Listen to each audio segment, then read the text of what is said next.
The year was 2018, late October. I was 42 years old, living in a small town nestled deep in the Appalachian Mountains of North Carolina. It had been almost 2 years since my ex-wife, Karen, passed away. We had been divorced for 5 years before that, and I hadn't really seen her much since then. The memories of our time together were tangled with regret and anger, but after she died, the silence she left behind was heavy. I had inherited the cabin she owned out by the edge of the forest, a place I hadn't been since the divorce. It was a modest, weathered wooden cabin on the edge of a small clearing surrounded by dense pine trees. It sat near a slow creek, the water always cold and clear, the sound of it constant, like a low hum that you stop noticing after a while. The cabin itself had no electricity, just a wood stove for heat and oil lamps for light. I hadn't planned on staying there, not at first, but after Karen's death, the house I lived in felt too empty, too full of memories that were sharper and more painful than the ones I had in that cabin. I needed a break from everything: people, the city, the coldness of the world I thought I knew. So I packed some clothes, my old hunting rifle, a few canned goods, and a flashlight and drove out there. The drive was long, twisting through narrow mountain roads lined by towering oaks and maples just beginning to shed their leaves. The air smelled of wet earth and moss, a scent I hadn't smelled in years. I could feel the quiet settling in around me as I got closer, like the forest itself was breathing slower. I arrived just before dusk, the sky streaked with orange and purple. The cabin looked exactly the same as I remembered. The wood was faded and cracked, and the small porch sagged in the middle, but it felt familiar. I didn't expect to feel a pang of something like comfort. The door creaked when I opened it. Dust floated in the fading light, catching the last rays of the sun. The inside was cold and smelled of old wood and damp leaves. I set my pack down and lit the wood stove. The fire sputtered before catching, and the warmth slowly spread through the room. I moved around, brushing aside cobwebs, checking the corners for signs of animals or damage. Nothing was out of place, but the silence was thick, heavier than I expected. I spent that first night sitting by the fire, staring into the flames, thinking about Karen. Not the good memories, there weren't many, but just the fact that she was gone and that this cabin was now mine. Outside, the wind picked up, rattling the window panes and making the pine trees groan. The creek murmured somewhere nearby, steady and constant. I fell asleep eventually, the fire dying down, wrapped in a heavy blanket. The next day, I decided to explore the woods around the cabin. The forest was dense, the ground soft and mossy underfoot. I walked for miles, the trees stretching high above, blocking most of the sunlight. I didn't expect to find anything but peace. Instead, I found old signs of people. Broken glass bottles, an old rusted can, footprints that didn't look recent but were clear enough to make me think someone else had been around. That unsettled me, but I shrugged it off. People hiked here sometimes. As evening came, I started back toward the cabin. The sky was already darkening when I heard the first sound. Footsteps. Not mine, but something else following me. I stopped and listened, heart pounding. The footsteps stopped when I did. I waited, the hair on the back of my neck rising. No wind, no animals, just silence. Then a twig snapped somewhere behind me. I turned fast, the flashlight beam slicing through the dark. Nothing. I told myself it was probably a deer or a raccoon. I kept walking faster, trying to ignore the growing tightness in my chest. When I got back to the cabin, I locked the door and checked the windows twice. The silence inside was almost worse than the noises outside. That night, I barely slept. Every crack in the wood, every creak of the old cabin set my nerves on edge. I kept the rifle close, even though I knew there was probably nothing to worry about. Still, the feeling of being watched settled deep inside me. Over the next few days, I tried to get back into a routine. I chopped wood for the stove, cleaned up the porch, and tried to clear my mind. But the sense that something wasn't right never left. I found more signs around the cabin. A footprint in the soft earth by the door, broken branches on the path leading to the creek, a faint smell like smoke but no fire. One afternoon, I spotted something else. From the porch, I saw a figure moving just beyond the trees. At first, it was just a shape, but then it stepped into a patch of sunlight. A man, tall, wearing dark clothes, his face hidden by a hood. I froze. He looked at me but didn't move. Then he disappeared back into the forest. I called out, but my voice seemed swallowed by the trees. No reply. I didn't know what to do. Part of me wanted to run, the other part wanted to confront him, but I stayed inside, locking the doors and windows again. That night, I didn't sleep at all. I sat in the dark, the rifle on my lap, listening to the wind and the occasional rustle outside. Days passed and the figure didn't come back. But the footsteps, the broken branches, the odd smells, they kept happening. I began to hear faint sounds at night, soft scraping noises on the cabin walls, barely audible but enough to make me jump every time. I thought about leaving, but the cabin felt like a prison once I was gone.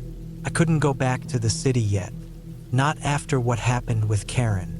This place was all I had left to connect with anything real. One evening, as the sun was setting, I noticed something new. The creek had risen, and the water was muddy and fast. The path to the forest was flooded in places. I thought maybe the rain upstream was heavy. I looked down at the ground near the cabin and saw fresh footprints leading from the edge of the woods toward the porch, then stopping right at the door. They were large, maybe a size 12 boot. Whoever had been here wasn't messing around. The next morning, I woke early and checked the perimeter of the cabin. I found small piles of stones arranged near the trees. Odd patterns, almost deliberate. I didn't know what to make of it, but the unease inside me grew stronger. I took the rifle and decided to walk deeper into the forest, hoping to find some sign of who had been around. The forest was darker and thicker than I remembered, the underbrush tangled and wet. I followed the creek upstream, stepping carefully over fallen logs and slippery rocks. After a while, I came to a small clearing I had never seen before. In the center was an old, abandoned hunting stand made of rough wood, leaning and half broken. Nearby were more footprints, fresh and heading back toward the cabin. I knew then I wasn't alone, and whatever had been watching me wasn't just passing through. Someone was living nearby, hiding in the woods. I didn't know if they meant harm or if they were just a drifter, but I felt the weight of danger heavier than before. I returned to the cabin, locking the door with shaking hands. That night, I barely ate or slept. Every noise was louder, every shadow deeper. I could hear twigs snapping outside, the soft crunch of leaves underfoot. At one point, I thought I saw a shadow move past the window, but when I looked, nothing was there. I decided to stay awake all night, sitting by the stove with the rifle across my lap. Hours passed, slow and heavy. Then I heard it, a faint tapping at the window, slow and deliberate. My heart stopped. I didn't move, just stared at the glass. The tapping continued, then stopped. I didn't wait to see more. I loaded the rifle and moved toward the door.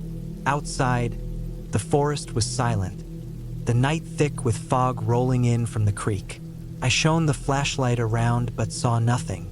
Then, just as I turned back, I caught movement, a figure slipping behind the trees. The man from before. I raised the rifle and called out without words, just a shout of warning. The figure disappeared, running deeper into the woods. I didn't chase him. I didn't want to get lost or worse. The next day, I packed what I could and left the cabin. I told myself I would come back with help or not at all. But deep down, I knew the cabin was no longer mine. It belonged to the forest, to whoever haunted those woods. Karen was gone, and so was any hope that this place could be a refuge. Months later, I sold the cabin to someone else, warned them about the woods, the footsteps, and the feeling of being watched.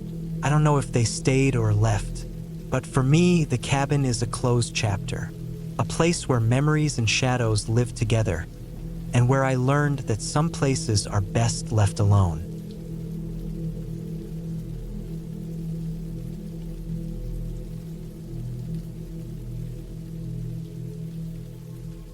It was the summer of 1998 when I first went to my friend Clara's grandmother's cabin out in northern Michigan. Clara and I had been friends since middle school, but I had never been to her family's cabin before. I was 17 and she was 18, and that year she invited me along with her and two other friends to spend a weekend there. The cabin belonged to her grandma, Ruth, an older woman who lived in a small town about 40 minutes away. The cabin was in a dense forest near a large lake, far enough from the nearest main road that cell phones didn't work, and the electricity was off for most of the year. I remember that first afternoon when we arrived. The sun was low but still warm, filtering through the thick trees that lined the gravel road leading to the cabin. The air smelled clean and piney. Clara had warned me that it wasn't a fancy place, more like a hunting cabin, rustic and old, but I liked the idea of escaping the city noise for a while. Her grandma wasn't there. She lived in town and only came up occasionally. We had the place to ourselves. The cabin was small, built from rough timber, with a front porch that creaked underfoot. The windows had simple curtains, and the door was heavy, with an old iron latch. Inside, the floors were wooden planks worn smooth by years of use. There was a small kitchen area, a wood-burning stove, a dining table with 4 chairs, and 2 bedrooms at the back. The walls were lined with old photographs of family and black and white landscapes. Everything smelled faintly of dust and wood smoke. We unloaded our bags and started getting settled. Clara's other friends, Mike and Jess, were both excited to be out in the woods, talking about fishing and swimming in the lake nearby. I felt a little nervous but didn't say anything. I was used to the city, and this kind of isolation felt strange.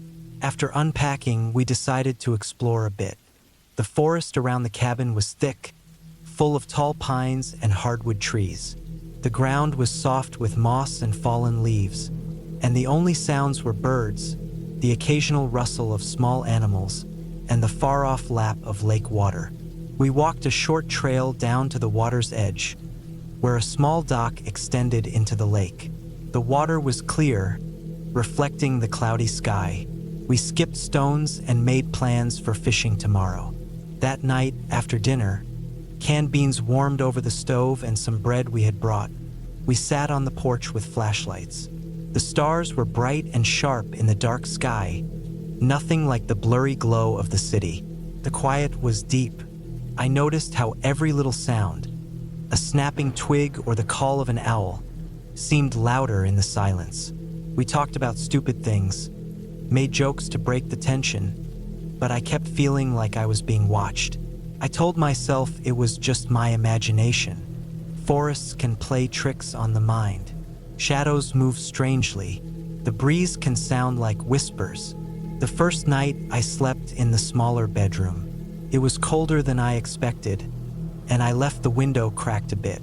Around 3 a.m., I woke suddenly. At first, I thought it was just a dream slipping away, but then I heard it clearly. A crunching sound, like footsteps on dry leaves, right outside the window. I lay still, heart pounding. The porch light was off, and the trees around the cabin were black shapes in the moonlight. The sound came again. Slow steps, deliberate, moving past the window and fading away into the forest. I wanted to wake the others, but didn't want to seem paranoid. I stared at the ceiling until dawn, too tense to sleep. The next day was bright and sunny, and I tried to push the night's fear from my mind. We went fishing, swam in the cold lake, and explored more trails. The woods were beautiful, peaceful, but sometimes I caught movement out of the corner of my eye. A figure standing between the trees, or a shadow that vanished when I looked directly. I told Clara about the footsteps, and she said it was probably hunters or campers passing through. The area was popular with hunters in fall, but it was summer now, so it didn't make much sense. She shrugged it off, but I could see she was a little uneasy too. That evening, while Mike and Jess went to fetch water from a nearby stream, Clara and I stayed at the cabin. I noticed the door to the cellar was slightly open. Ruth had told Clara before that the cellar was used to store firewood and canned food. We never needed to go down there during the day, but I decided to check it out. The cellar was a narrow stairway with rough wooden steps leading down into a dark, cramped space. The air was cooler and smelled musty. I felt along the walls and found stacks of old jars, dried herbs, and some tools. Nothing unusual, but the deeper I went, the more the darkness pressed in. I thought I heard a faint scraping noise, like something moving across the floor below, but I couldn't see anything in the dim light. I hurried back upstairs and told Clara, but she said it was probably just a rat or a mouse.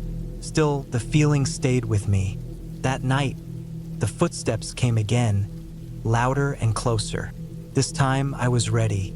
I grabbed the flashlight and slipped out quietly onto the porch.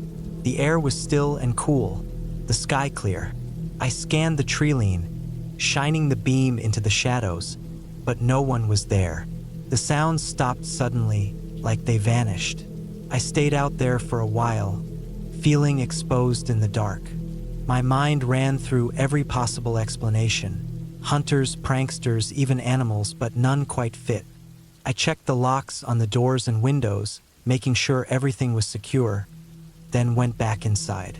The next morning, Mike found the back door ajar. None of us had left it open. We checked the yard and found fresh footprints in the soft earth.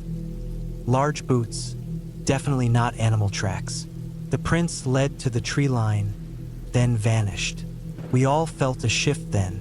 What we thought was a quiet weekend had turned into something tense. We stayed inside most of the day, taking turns keeping watch by the windows.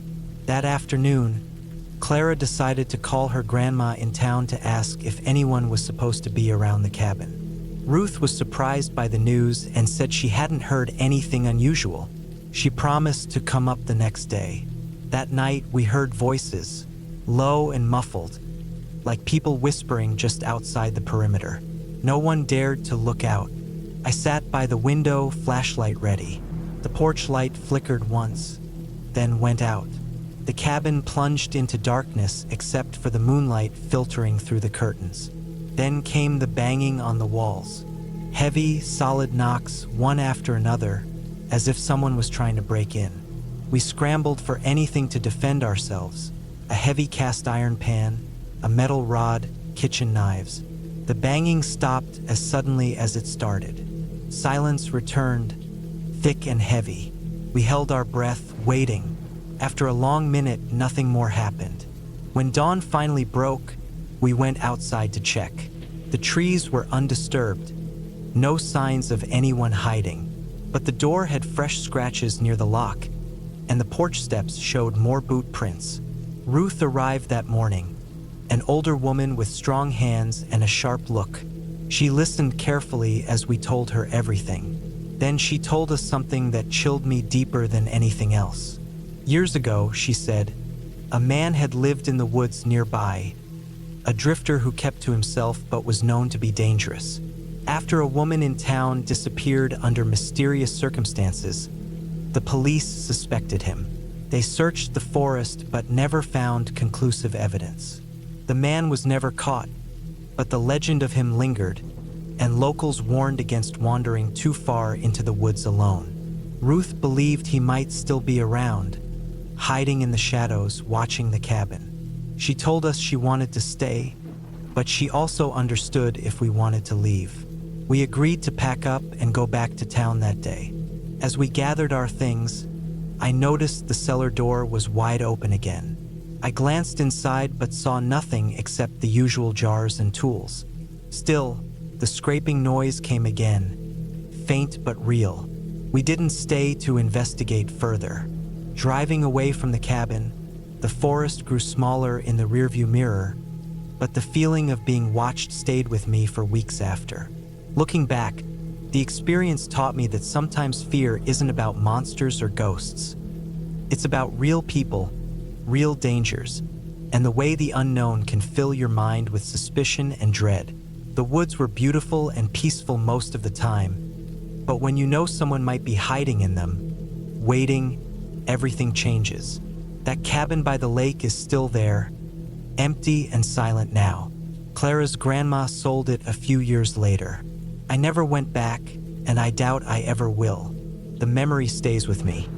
The quiet nights, the footsteps in the dark, and the feeling that somewhere just beyond the trees, something or someone was watching, waiting for us to let our guard down.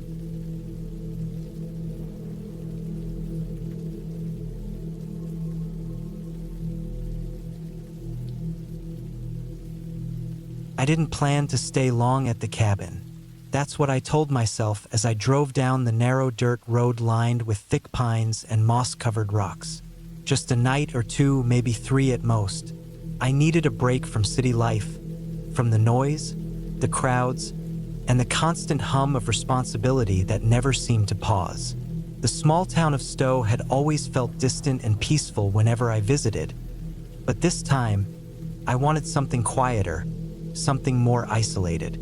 The cabin was somewhere deep in the woods near a little-known trail I'd read about in an old hiking magazine. It was said to be abandoned, forgotten by almost everyone except the few locals who knew to stay away. The magazine didn't say why it was abandoned, only that the owner had left suddenly decades ago, and no one had lived there since. I was 29 and a graphic designer from Boston. I wasn't exactly used to the wilderness or camping. I grew up in the suburbs, spent most of my days indoors in front of a screen or in crowded offices. But lately, the idea of a quiet place with no phone signal, no internet, and no one around except trees and wildlife sounded like a dream. The sun was low in the sky as I pulled off the main road onto the bumpy path that led toward the cabin. My old Jeep bounced over rocks and ruts, sending up little clouds of dust. The air smelled sharp, full of pine and earth, and faint hints of damp moss. Birds called out in the distance, and I spotted a red squirrel darting between branches.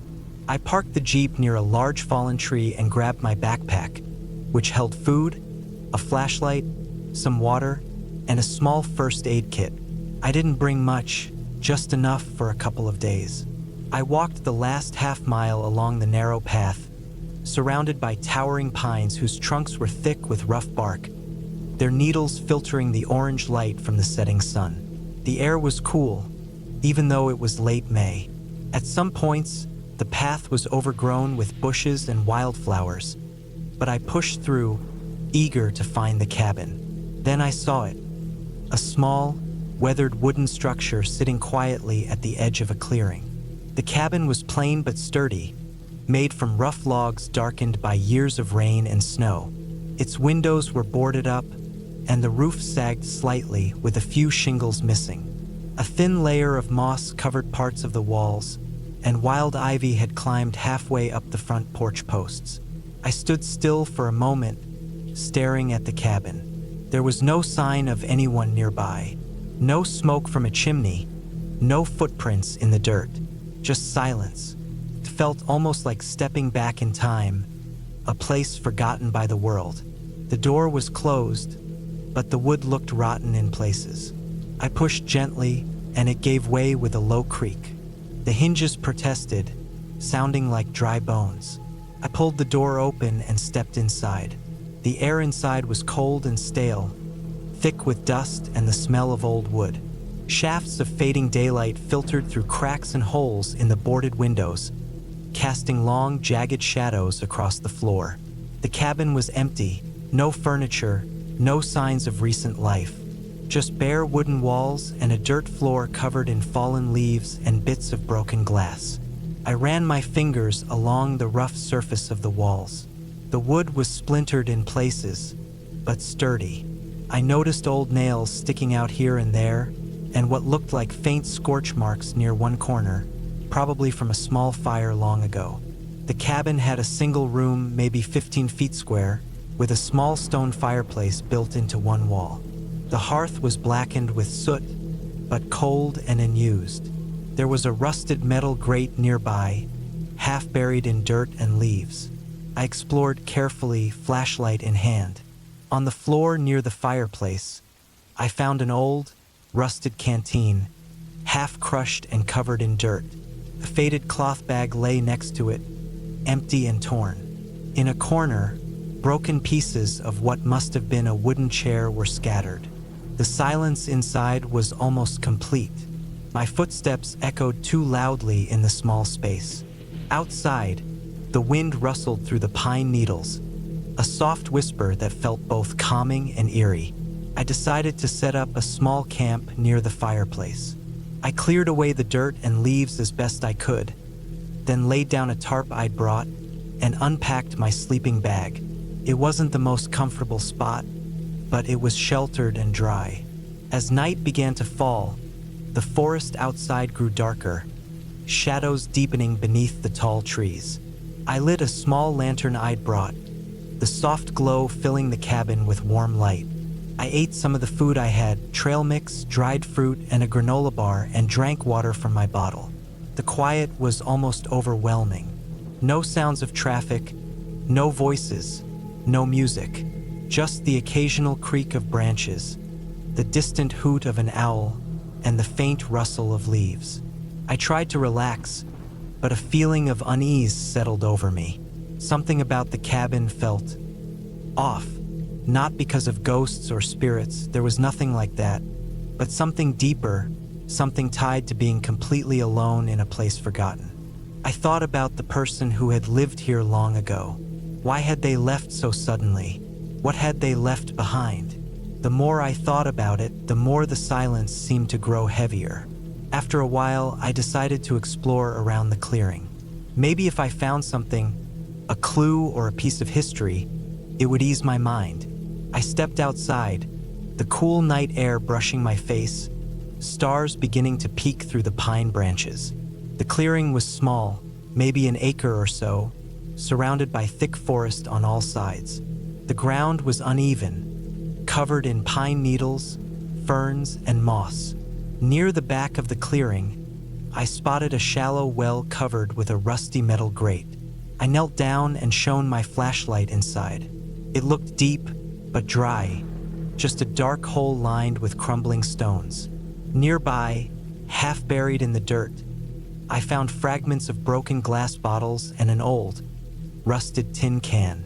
The remains of a fire pit were visible near the edge of the clearing, surrounded by cracked stones and scattered ash.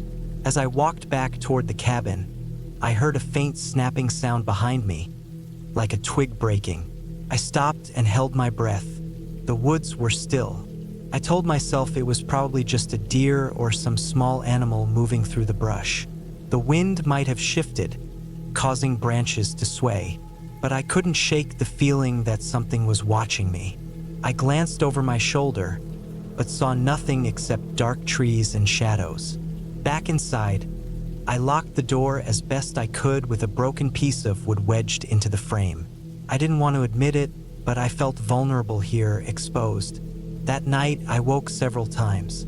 Every creak of the cabin, every groan of the woods settling, every distant animal call kept me alert. I didn't hear voices or footsteps, but the silence itself felt heavy, like the forest was holding its breath.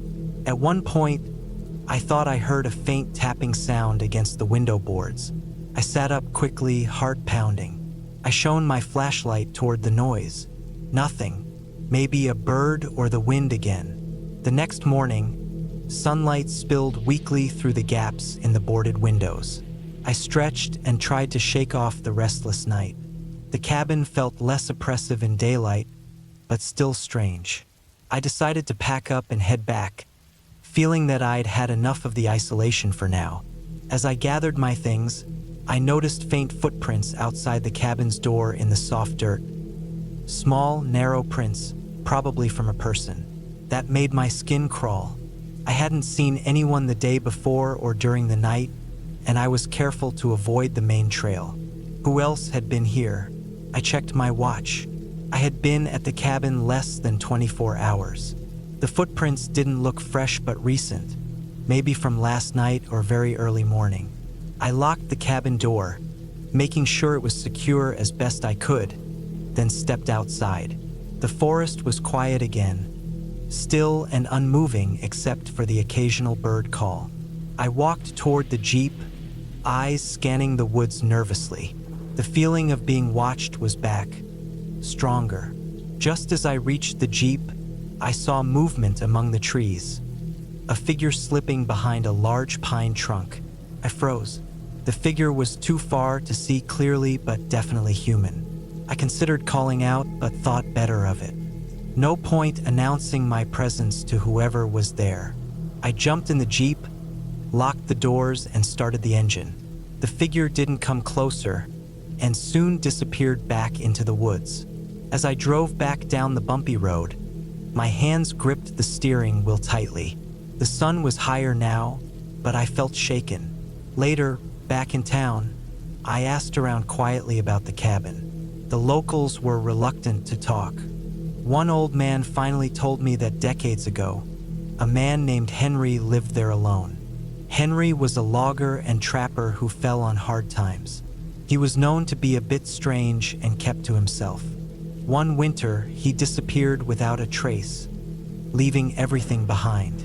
No one ever knew what happened. Some said Henry had enemies, others that he simply left to start over. The cabin had been empty ever since. The old man warned me not to go back. Some things best left alone, he said. That night, in my motel room, I couldn't stop thinking about the footprints and the figure in the woods. Whoever it was had been watching the cabin. Watching me, I realized the woods aren't just quiet and peaceful. They have their own dangers, their own secrets. The next day, I packed my things and left Vermont for good. I told myself I was lucky to get away when I did. The cabin stayed in my mind for years. I never returned, and I don't intend to. Some places are meant to be forgotten, some mysteries better left unsolved. The quiet there wasn't just silence, it was waiting.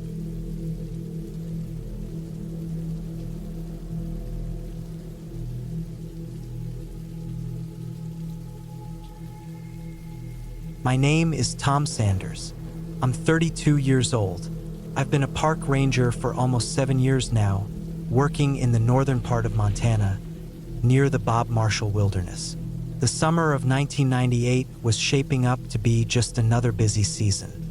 I was assigned to Pine Ridge Station, a small, isolated ranger cabin that sits deep inside the forest, miles from the nearest town. I'd spent a good part of the last few years at different stations, but Pine Ridge was different. It was quiet, remote. It wasn't a popular spot for hikers or campers, mostly because the trails were rough and the weather could turn nasty without warning. But that was the kind of place I liked to work, where nature felt raw and real, and the only sounds at night were the wind through the trees and the distant calls of wildlife. That August, I was scheduled for a 2-week solo shift at Pine Ridge. No backup, no one else for miles except the occasional forest ranger check-in by radio. I packed my gear carefully, making sure I had enough food, water, and supplies to last the whole time. The cabin itself was a sturdy log building with a small porch, a wood stove for heat, and a well for fresh water. It was basic, but comfortable enough for someone used to living in the wilderness. The first few days went as expected. I spent my time patrolling nearby trails, checking on campers, and keeping an eye out for any signs of illegal hunting or logging. The forest was alive with the hum of summer insects and birds, the thick green canopy above blocking most of the sunlight. Each evening I would return to the cabin, chop some wood for the stove, cook a simple meal, and settle in with a book or my notebook where I logged everything I saw and heard. One afternoon, on the third day, I noticed something odd near the east trail. Some fresh footprints in the mud, too large to be from a deer or elk, but not quite like a boot either. The prints were deep, spaced far apart as if whoever made them was carrying something heavy or moving fast. I followed the trail for a while, but it led deeper into the thick underbrush and then disappeared near a steep ravine. I made a note of it in my log but didn't think much of it. I assumed some hunters or campers had passed through and gone off the beaten path. That night, a heavy storm rolled in. The rain hammered against the roof and the wind whipped around the cabin like a wild animal. I stacked more wood on the fire and sat close to the stove, feeling the heat seep into my bones. The radio was crackling with static, and I tried to reach the ranger station, but the signal was weak. The storm was probably blocking it. Just as I was about to turn in for the night, I heard a noise outside. A soft, dragging sound, like something heavy being pulled across the ground. My heart beat faster, but I reminded myself it was probably just a fallen branch or a deer moving through the brush. Still, I grabbed my flashlight and slowly opened the cabin door. The porch was slick with rain, and the forest was black and wet beyond the reach of my light. I swept the beam across the trees and saw nothing but shadows and dripping leaves. I closed the door and locked it, trying to calm my nerves. The storm raged on through the night, and I barely slept.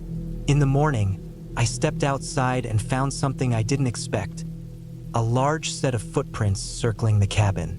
They matched the prints I had seen earlier near the East Trail. These prints looked fresh, maybe from the night before, and they were huge. The tread pattern was unusual, almost like a military boot, but the size was bigger than any boot I'd seen. I spent the next day on high alert, checking the perimeter of the cabin every few hours. The storm had knocked down some branches and scattered leaves everywhere, but there were no other signs of people. I tried calling the main ranger station again on the radio, but still no luck. On the fifth day, I found something that made my blood run cold. I was out on patrol, about 2 miles from the cabin, when I saw a piece of torn clothing caught on a branch. It looked like a part of a jacket, green and thick, similar to the kind used by forest workers or hunters. I pulled it free and saw a stain on it, dark and fresh. It smelled faintly of iron, blood. I radioed the station again, hoping for a response this time, but all I got was silence. That night, I prepared myself for anything. I loaded my rifle and set it by the door. The footprints were still there around the cabin, sometimes closer, sometimes further away. I didn't sleep again, listening for any sound beyond the rain and wind. The next morning, the sun came out bright and clear. I felt a little relief, but I knew I wasn't safe yet. I packed my gear quickly and decided to hike out to the ranger station myself. The trails were rough and steep, and my legs ached from the heavy pack, but I kept going. I couldn't wait for help if something was wrong. I had to reach someone. As I was moving through a narrow section of the trail, I saw something ahead. A fallen tree, but more than that, some broken branches and fresh footprints leading off the path. I followed the prints again, and this time I found a campsite hidden deep in the trees, well out of sight. The fire pit was cold, but there were fresh supplies scattered around. Cans of food, a knife, a half-full water bottle. On the ground near the fire pit, I saw signs of a struggle: broken branches, torn leaves, and again, the smell of blood. I looked closer and found a boot lying on its side, cracked and worn. It was the same unusual type of tread pattern as the footprints. Then I heard a noise behind me, the crack of a branch breaking underfoot. I spun around, rifle raised, but saw nothing. The forest was quiet again. Too quiet. I moved quickly back to the trail, heart pounding. I didn't stop until I reached the ranger station. Nearly 8 hours later, exhausted and covered in sweat and dirt. The station was a small cabin, like mine, but with more people and better radio equipment. I reported everything: the footprints, the blood, the hidden campsite. The other rangers took me seriously, but they had no idea who or what I had been tracking. They sent a team out immediately to search the area. I stayed at the station, feeling the weight of what I'd seen settle in my chest. The search lasted for days. They found more signs of the stranger: footprints, broken branches, some discarded gear, but no person. No explanation. The forest had swallowed it all. Weeks later, the story made it to the local news. Some hiker had disappeared in that part of the forest. A man with no known enemies, no reason to vanish. No one ever found him. I never returned to Pine Ridge after that. The cabin, the forest, the footprints, they haunted me. I still work as a ranger, but now closer to towns, where there's always someone nearby, where the forest doesn't hold such dark, unanswered questions. Sometimes, when I'm out on patrol, I think about that man, whoever he was, and wonder what really happened to him in those woods. The only thing I know for sure is that some dangers don't come from the wild animals or the weather. Sometimes they come from the shadows people leave behind.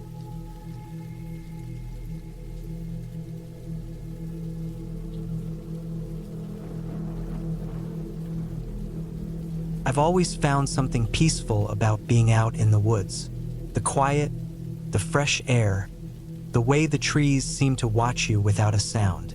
It was the summer of 2018 when I decided to spend a weekend at a small cabin I rented in northern Vermont. I was 28, and my dog, Max, a big, black Labrador with soft eyes and an easy temperament, was coming with me. Max was more than a dog. He was my companion on long walks, my shadow at home, and I trusted him like family. The cabin was about 2 hours away from the nearest town, tucked deep in the woods near a small, seldom-used hiking trail. It was a simple wooden structure, not much bigger than a one-room shack with a fireplace and a small porch. No electricity, no internet, no phone service. The kind of place that promises solitude and a break from the noise of everyday life. That's what I wanted. Just me, Max, and the woods. The drive there was smooth, the sun warm on my skin as I rolled the windows down and let the summer breeze rush in. Max sat quietly in the back seat, his head resting on the door frame, watching the world go by. I kept glancing at him, smiling at how calm he was. The road wound deeper into the forest, and eventually the pavement gave way to gravel. I turned down a narrow dirt path, following the directions I'd printed out.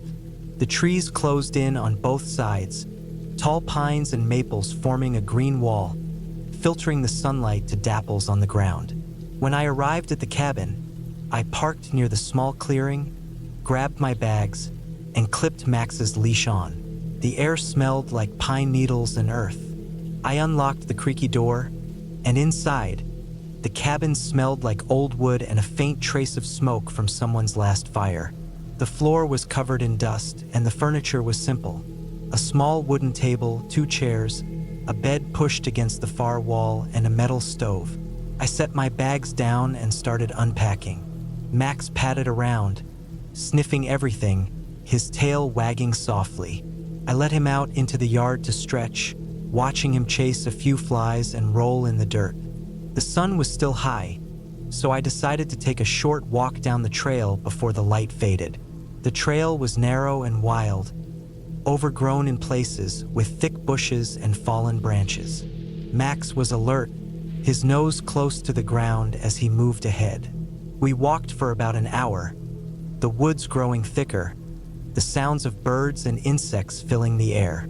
I kept an eye on the sky. The clouds were starting to gather, a pale gray covering the sun. When we got back to the cabin, the wind had picked up. The trees swayed, their branches scratching at each other like dry bones.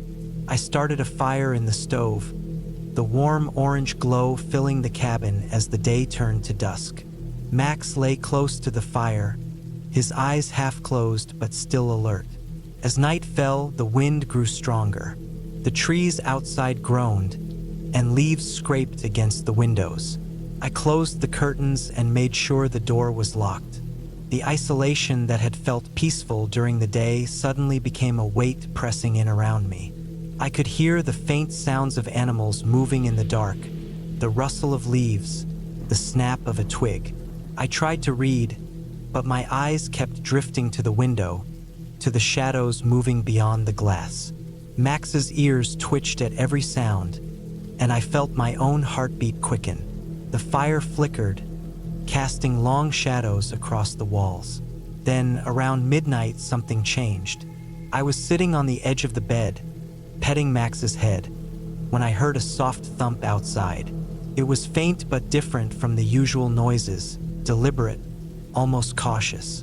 I froze. Max lifted his head, his ears pricked forward, his body tense. The thump came again, closer this time, followed by the unmistakable sound of footsteps crunching on gravel. I stood up slowly, heart hammering, and went to the window. The night was dark, the trees like black silhouettes against a starless sky.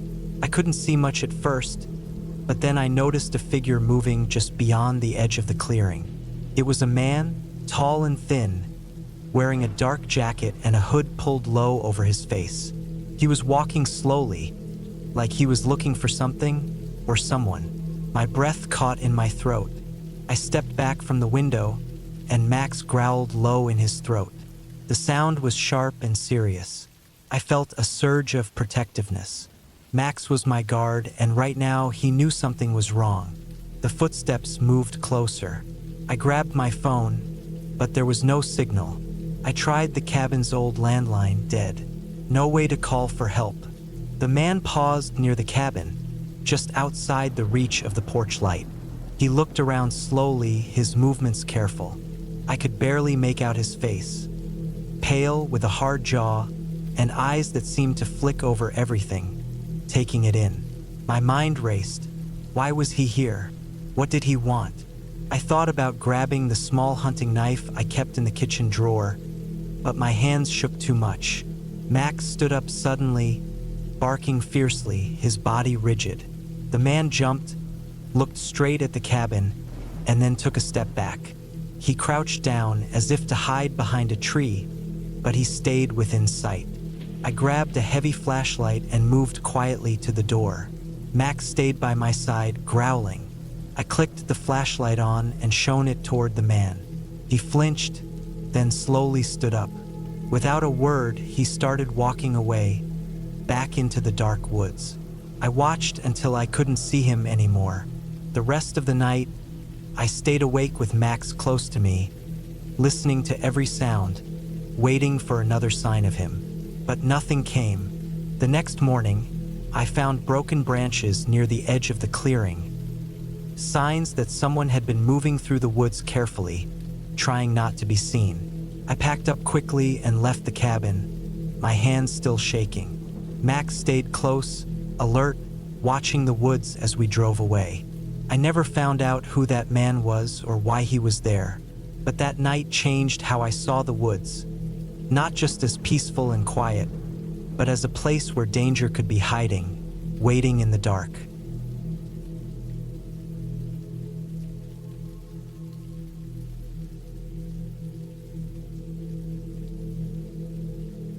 It was the summer of 2011 when I decided to take a break from the noise of the city. My name is Luke.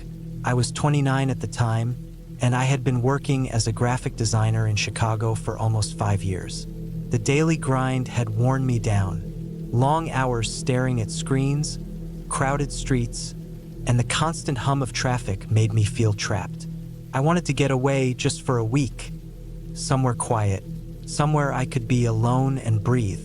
I found a small cabin to rent, tucked deep in the woods of northern Michigan. The owner, an older man named Mr. Benson, said it was peaceful and private, perfect for someone wanting to disconnect. The cabin was located about 20 miles outside a tiny town called Ironwood, near the border of Wisconsin. He told me cell service would be spotty at best, and the nearest gas station was over 10 miles away. That only made it more appealing. I packed my old Jeep with essentials: a tent, sleeping bag, extra clothes, food, water, a first aid kit, a flashlight, batteries, a pocket knife, a map, and my old hunting rifle. Not that I planned to use it for anything dangerous, but I wanted some sense of security. The drive itself was calming. The highway faded behind me, replaced by a narrow, winding road bordered by tall pine trees that swayed with the summer breeze. Birds chirped, and the air smelled like fresh pine needles and earth. I hadn't felt so relaxed in months. When I reached the cabin, it was late afternoon. The building was old but sturdy, made of rough logs that had darkened over time. A stone chimney jutted from one side. The porch creaked under my boots as I unloaded my gear. There was no electricity, just a few solar-powered lights outside and a well for water. I noticed a stack of firewood neatly piled by the porch. The silence was absolute except for the wind rustling through the trees. Inside, the cabin was simple but cozy. A small kitchen area with a rusty stove, a wooden table with 2 chairs, and a tiny living space with a battered couch and a single bed pushed against the wall. There were a few shelves lined with old books, some dust-covered jars of preserved food, and a lantern hanging from a hook near the door. The windows were thick glass panes but dirted by years of neglect. Still, I liked it. After setting up, I lit a fire in the stone fireplace. The flickering flames cast long shadows on the walls. I cooked some canned beans and warmed a can of coffee over the fire. Sitting there, watching the orange glow, I felt the tension in my shoulders start to ease. As night fell, the forest outside darkened. The moon was just a sliver in the sky, barely lighting the dense woods. The sounds changed, the rustling of small animals, the distant hoot of an owl, the crackling of the fire. I lay down on the bed, wrapped in my sleeping bag, and listened. The silence was different here, felt heavy, thick, and strange. I didn't expect to be so aware of every little sound. The wind tapping on the windows, the tree branches scraping against the roof, a faint, almost imperceptible snapping of twigs in the distance. I tried to tell myself it was just animals moving around, but then I heard footsteps. They weren't right outside the cabin, but somewhere near the edge of the clearing. Slow, deliberate, and steady. I held my breath, heart pounding. I grabbed the rifle off the floor, my fingers trembling slightly. The footsteps stopped. I strained my eyes toward the window, but the darkness was too thick. I stayed frozen for what felt like hours, waiting, listening. Eventually, the footsteps faded away. I told myself it was probably a deer or a raccoon. Still, I didn't sleep well that night. The next morning, I went outside to check the perimeter.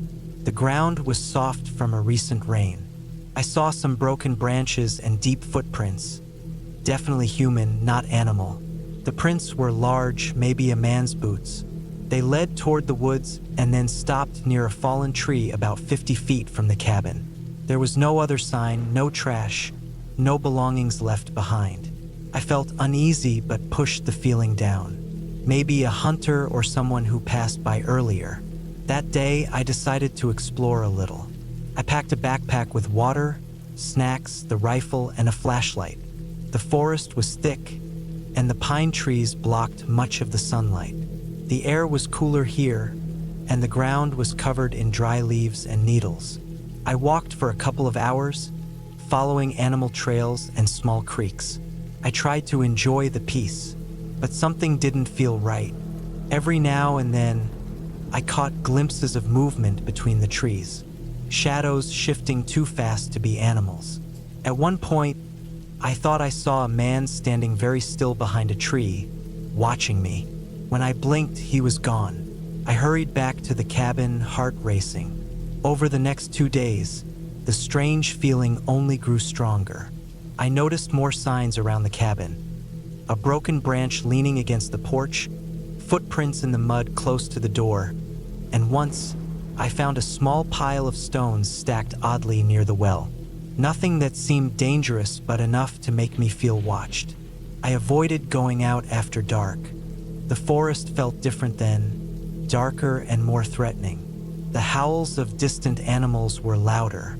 The wind sounded like whispers. On the 4th night, I stayed up late by the fire, rifle beside me, watching the dark woods. At about midnight, I heard noises again, this time closer, rustling leaves and soft footsteps. I stood up, shining my flashlight into the trees. The beam caught a glimpse of someone, a man tall, wearing a dark jacket and hat, face hidden by shadows.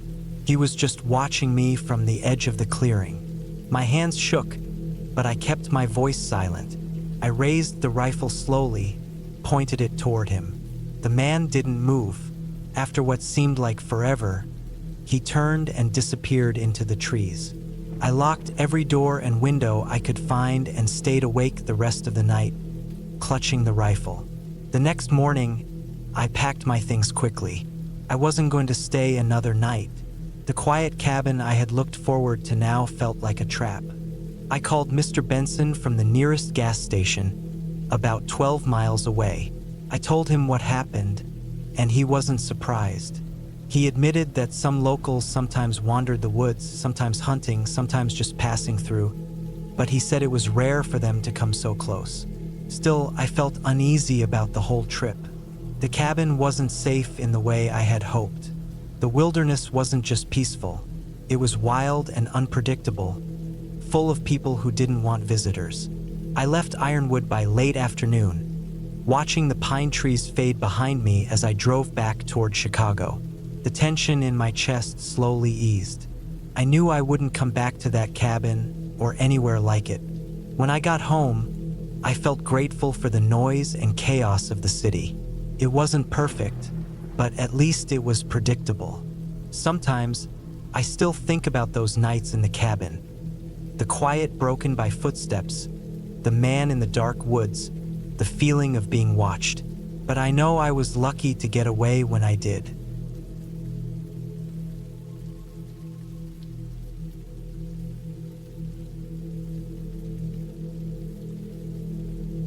My name's Thomas Kelly. I was 38 at the time this happened. This was back in 2013. I had just left my job in Boise, Idaho, and moved north toward the edge of a small logging town called Elk Ridge. It wasn't even a town, really, just a spread-out patch of land where people lived far apart. A gas station that closed at 6 p.m., and a diner that was almost always empty. That's what I wanted, though, empty. I needed space, a little quiet. I had enough money saved up after working construction for years, and I figured I'd build myself a small off-grid cabin deep in the woods. Just something basic, enough to sleep, cook, stay dry, and not freeze to death. I bought a patch of land a few miles outside Elk Ridge. It wasn't flat, but it was cleared enough that I wouldn't need to rent machinery to break ground. About an acre or so, pressed up against thick trees and rising hills. There was an old trail running behind it, half overgrown, maybe used by hunters a long time ago. No structures, no neighbors. I liked it that way. I spent the first 2 weeks clearing out more brush, stacking lumber deliveries, and mapping out the cabin's footprint. It was going to be about 12 by 16 feet, just enough for one room and a loft. I wasn't rushing. I slept in my truck and used a tarp when it rained. I'd wake up early, work all day, eat cold food from a cooler, and sleep when it got dark. That third week, the weather turned bad. I ignored the forecast like an idiot. Rain had been coming off and on, but nothing crazy. Then one morning it started coming down hard, and it didn't stop. I tried to keep going, working through it, but the soil got soft and everything slowed down. I had 3 walls framed, but no roof yet. The floor was halfway done. I figured I'd finish the main structure and cover it with a tarp until I could seal it better. The rain kept coming, and it changed something about the forest. It got darker earlier, like the trees swallowed up the light faster. The sounds changed too.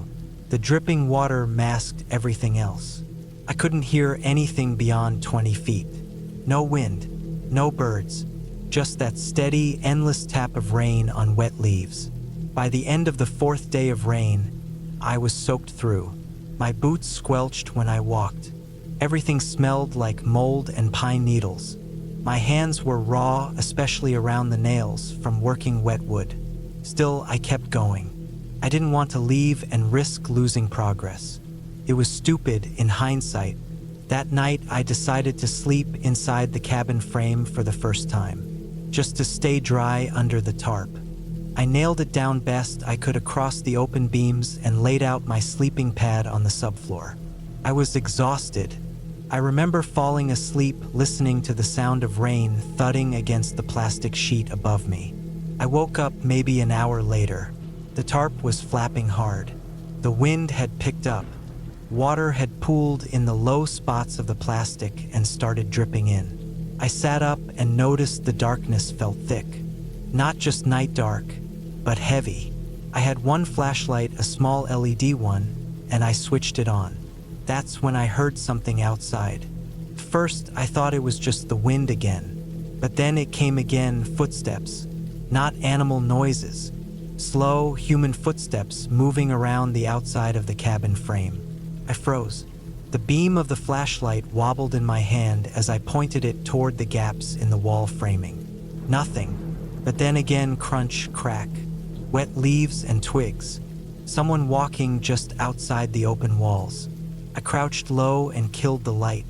I didn't move. My body was tense.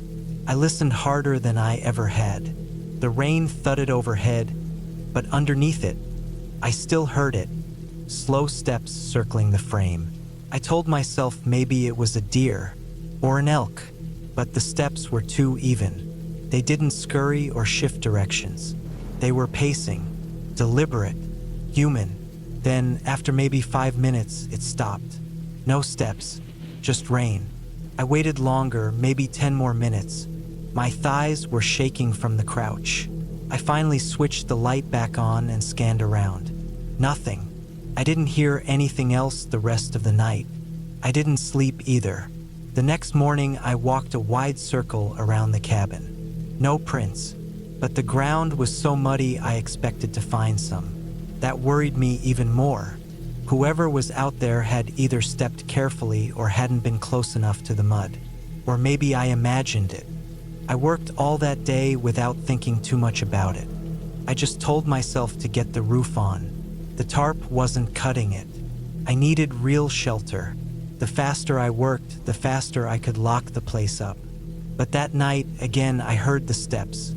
This time, I stayed completely silent, flashlight off, laying flat on my sleeping pad. The steps came closer, slower. Then they stopped right outside the open doorway.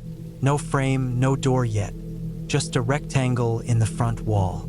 I was breathing through my mouth, trying not to make a sound. I couldn't tell if they were looking in or just standing there. The rain hid everything. I thought I saw a shadow move, but maybe it was just my eyes playing tricks. Then, just as slow as it came, the sound walked away. I stayed awake until the sky started to turn gray. That morning, I didn't work. I packed my bag and hiked out toward the road, about a half-mile away. I got in my truck and drove into Elk Ridge, straight to the little diner. I sat there for 3 hours with hot coffee and bacon that tasted like rubber. I told myself I'd sleep in the truck that night and get back to work the next day. Maybe I was paranoid. Maybe the rain was messing with me. Maybe it was just someone passing through. A hiker, a hunter, someone lost. But I knew better. I knew what I heard. That night, I parked the truck closer to the cabin. I didn't want to leave it out of sight. I used the same tarp setup, tied it over the frame, and tried to sleep again. Around midnight, I woke up. No footsteps this time, but there was something new, movement in the brush, just beyond the trail. A steady rustling, like someone pacing back and forth. I didn't shine the light. I just listened. The same rhythm as the nights before. Whoever it was, they weren't leaving. They weren't trying to hide anymore either. I stayed flat again, watching the dark opening of the doorway. Every few minutes, I'd hear the brush move again. They were still out there. Eventually, around 3 a.m., it went quiet. I waited longer just to be sure. Then I got up and walked out barefoot into the rain with my flashlight. I aimed it toward the trail. And that's when I saw something that's burned into my memory for good. On a tree trunk, About chest high. Someone had hammered a nail through a small strip of denim fabric. Fresh, blue jean material. Below it, carved into the bark, were 5 lines, like tally marks, deep, rough, scratched in with a knife. I didn't recognize the fabric. I wasn't missing anything. It wasn't mine. I didn't touch it. I just stood there while the rain hit the back of my neck, flashlight trembling in my hand. The next morning, I packed up everything I could carry and hiked it to the truck. I left the rest behind: cooler, extra tarp, a tool bag. I didn't care. I drove straight into town and booked a room at the only motel in Elk Ridge. It smelled like smoke and mildew, but the door locked. I didn't go back for 3 days. When I did, I brought a friend from town, Rick. He worked at the diner and had been in Elk Ridge his whole life. I didn't tell him what I heard, just said I thought someone had been on my land, maybe trying to steal supplies. We drove up together, and when we got there, I stayed behind him while he walked the site. The tarp had been cut down. My sleeping pad was gone. My cooler had been opened and left out in the rain. But the worst part? That little strip of denim was gone. So were the tally marks. The bark on the tree had been hacked away. Not clean, just chopped out like someone wanted it gone fast. I showed Rick the spot, but it just looked like a rough patch of trunk to him. I didn't say anything else. That night, I didn't stay there. I told Rick I'd finish the cabin later. He shrugged and drove off. I went back to the motel and stayed another 2 nights, thinking hard. I decided I'd finish the cabin, but I'd never sleep there again. So for the next week, I worked during the day and left before dark. No matter how close I was to finishing something, I'd leave before the sun dipped too low. I never stayed the night again. Took longer doing it that way, but eventually I got the roof on, the walls sealed, and the door mounted. It was solid, tight, dry, but I didn't move in. I put it up for sale 2 months later. I left the inside bare. No furniture, no gear. I didn't even take pictures for the listing. Just described it as an off-grid structure for outdoor-minded buyers. It sold quicker than I thought. Some guy from Spokane bought it without asking questions. When he came to see it, I didn't go with him. He wired the money the next week. I took the cash, drove out of Elk Ridge, and never went back.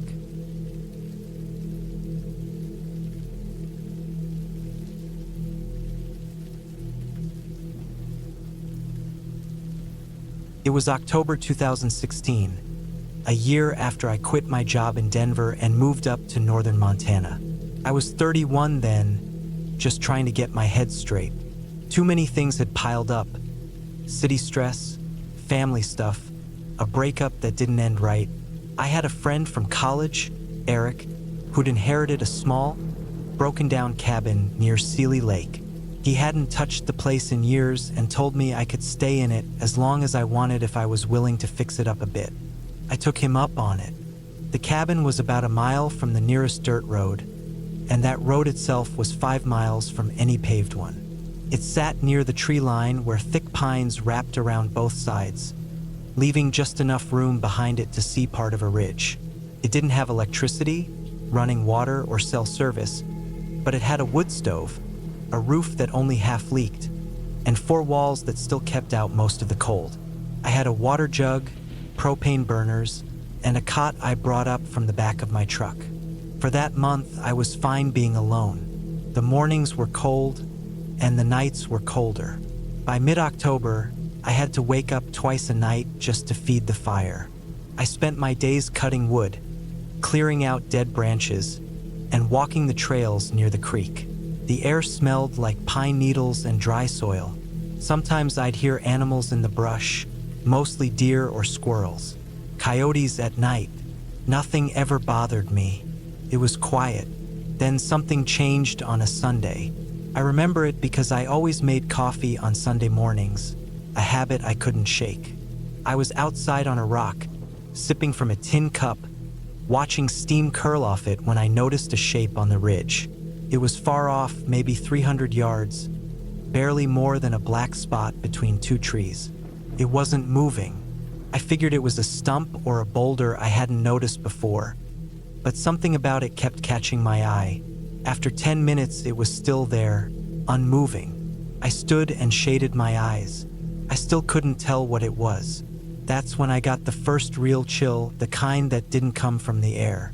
Something told me not to go up there, and I didn't. That night was the first time I didn't sleep well.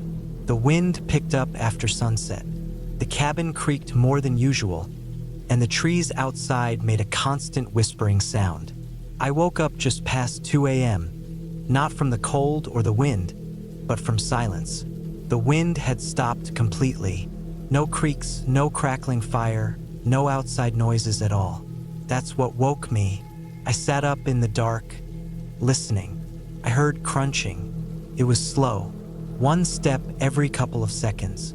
Footsteps, but not regular. They weren't the light steps of a deer or the fast, skittering steps of something small.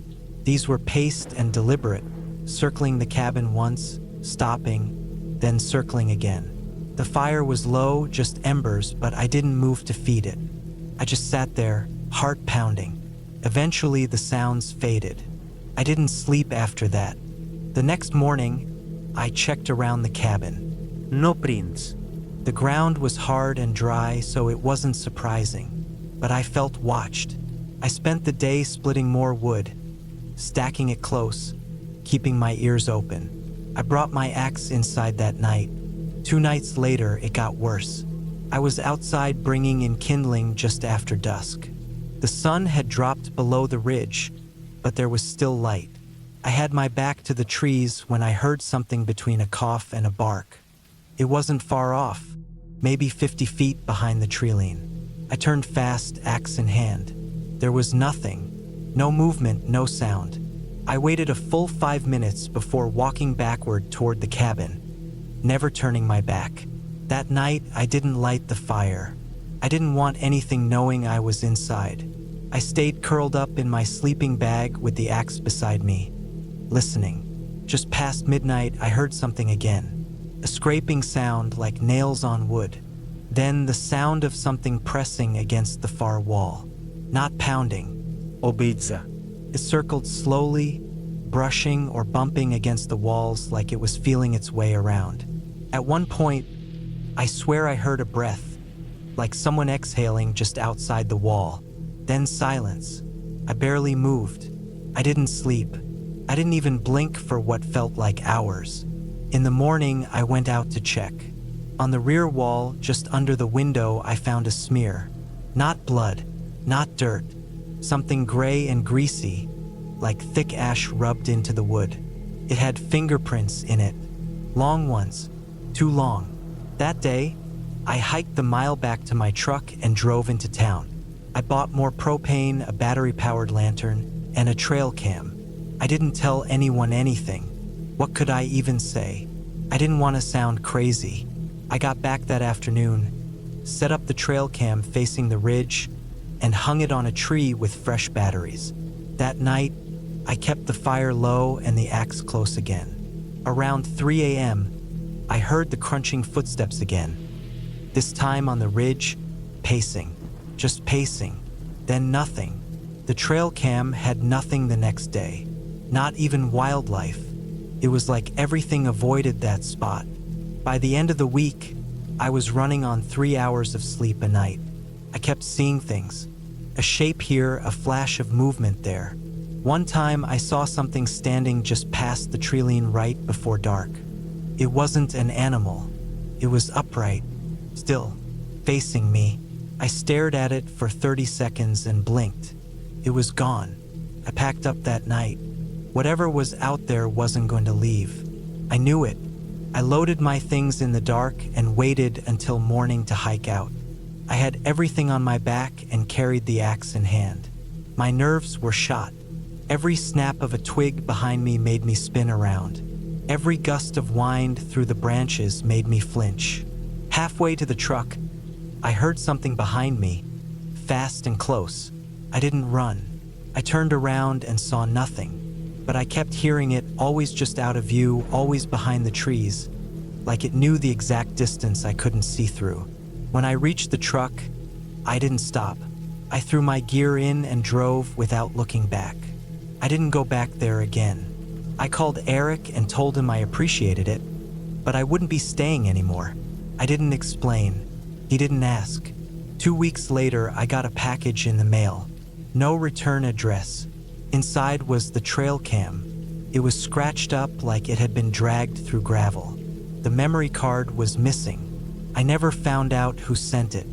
I've lived in Spokane since then. I don't go into the woods alone anymore. I still think about that cabin. Sometimes I wake up at night and swear I hear the same slow, heavy steps outside. But I never open the curtains. Not anymore.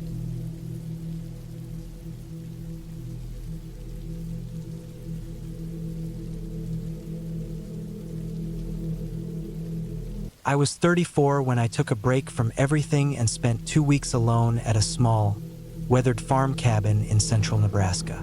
It was October of 2016. I'd been working nonstop in Omaha for almost 7 years, and after a rough breakup and a mental crash at work, I knew I needed to get away. My Uncle Frank owned a rundown piece of land that he hadn't really touched in years. He let me use the cabin whenever I needed, and that fall it became my escape. The place was way out near Broken Bow.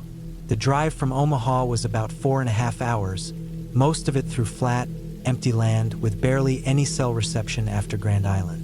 The farther west I drove, the quieter things got. That's what I wanted. I didn't want to talk to anyone. I didn't want to look at screens. I didn't want to be in the city. I just wanted to feel like I wasn't being watched or pulled in 10 different directions. Frank's land was about 80 acres, mostly tall grass, wild shrubs, and old fence lines. The cabin sat near a dry creek bed, backed up against a long stretch of forest that curved off into a hill line.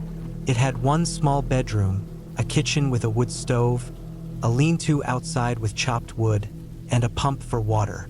No plumbing, no power. That was part of the draw. I had to bring a big water cooler with me, a couple propane lanterns, and a lot of canned food. I pulled in just before dusk on a Monday.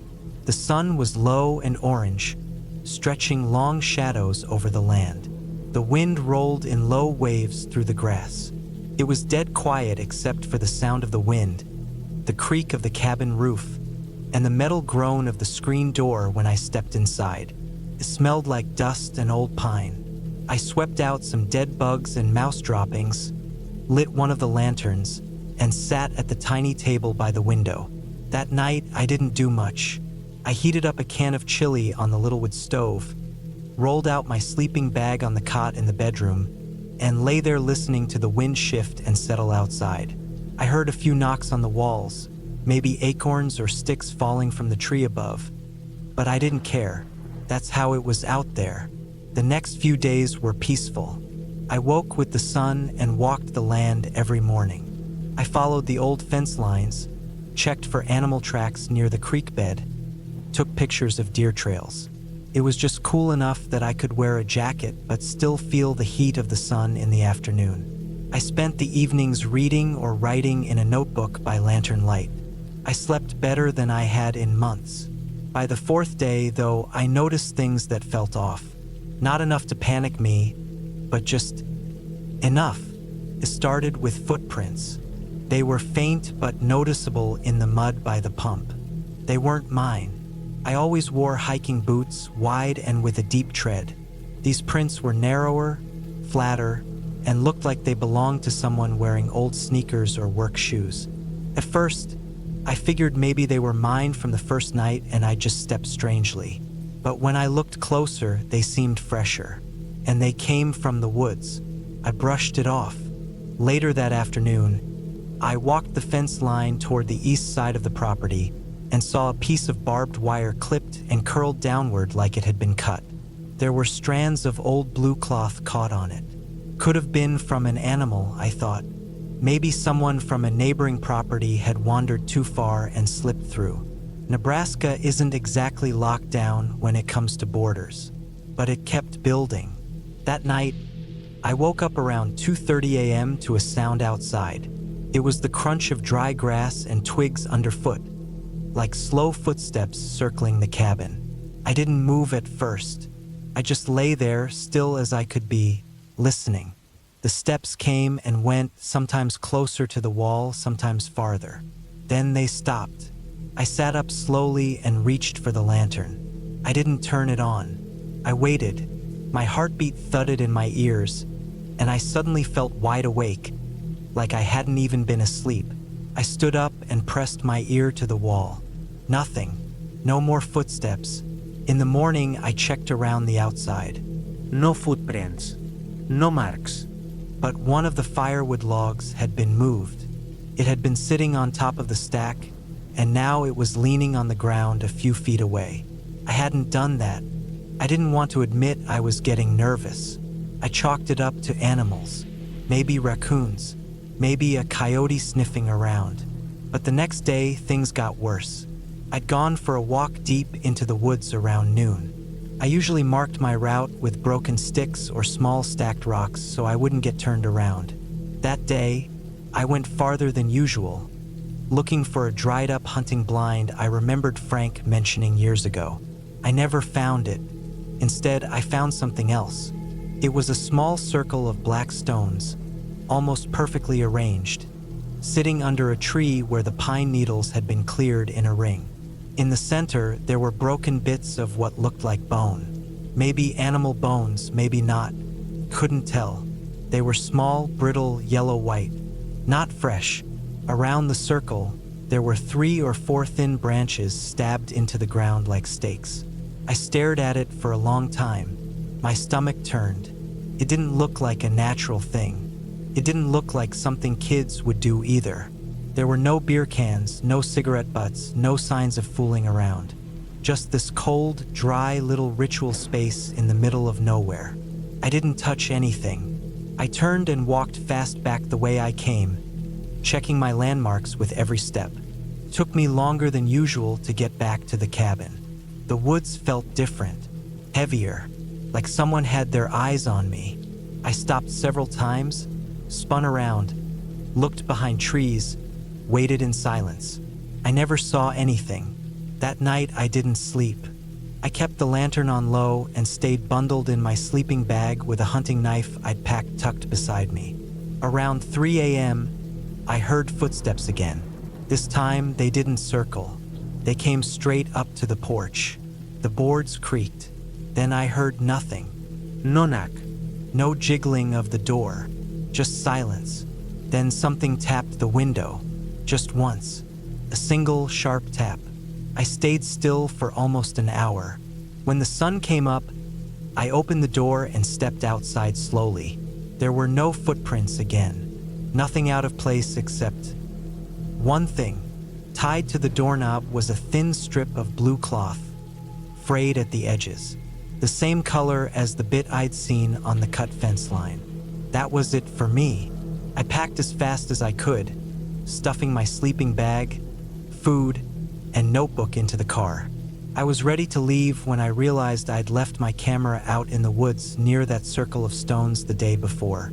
I'd used it to take photos of some tracks, and I must have set it down on a stump when I stopped to look at the bones.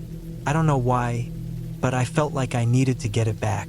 Maybe I was scared someone would find it and know I'd been there. Maybe I just didn't want to leave anything behind that tied me to the place. I left the engine running, took my knife, and jogged back into the woods. I followed the trail as fast as I could, ignoring the unease that crawled all over me. The woods were dead silent, not even birdsong. I found the stump after about 10 minutes. The camera was gone. In its place, sitting on the stump, was a small stack of bones arranged into a shape, a rough triangle. Tied to one end was a short strand of blue cloth. I turned and ran. I didn't stop until I was back in the car. I slammed the door, threw it in reverse, and tore down the gravel road faster than I should have. I didn't care about the dust cloud, didn't care about the suspension slamming against potholes. I just wanted to be far away. I didn't call the police. I didn't tell Frank. I didn't tell anyone, not for a long time. I tried to convince myself it was some rural squatter, some unstable person living off-grid who decided I was too close to whatever they were doing out there.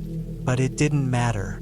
I was done with the land, done with cabins, done with quiet places for a while. A year later, Frank sold the property.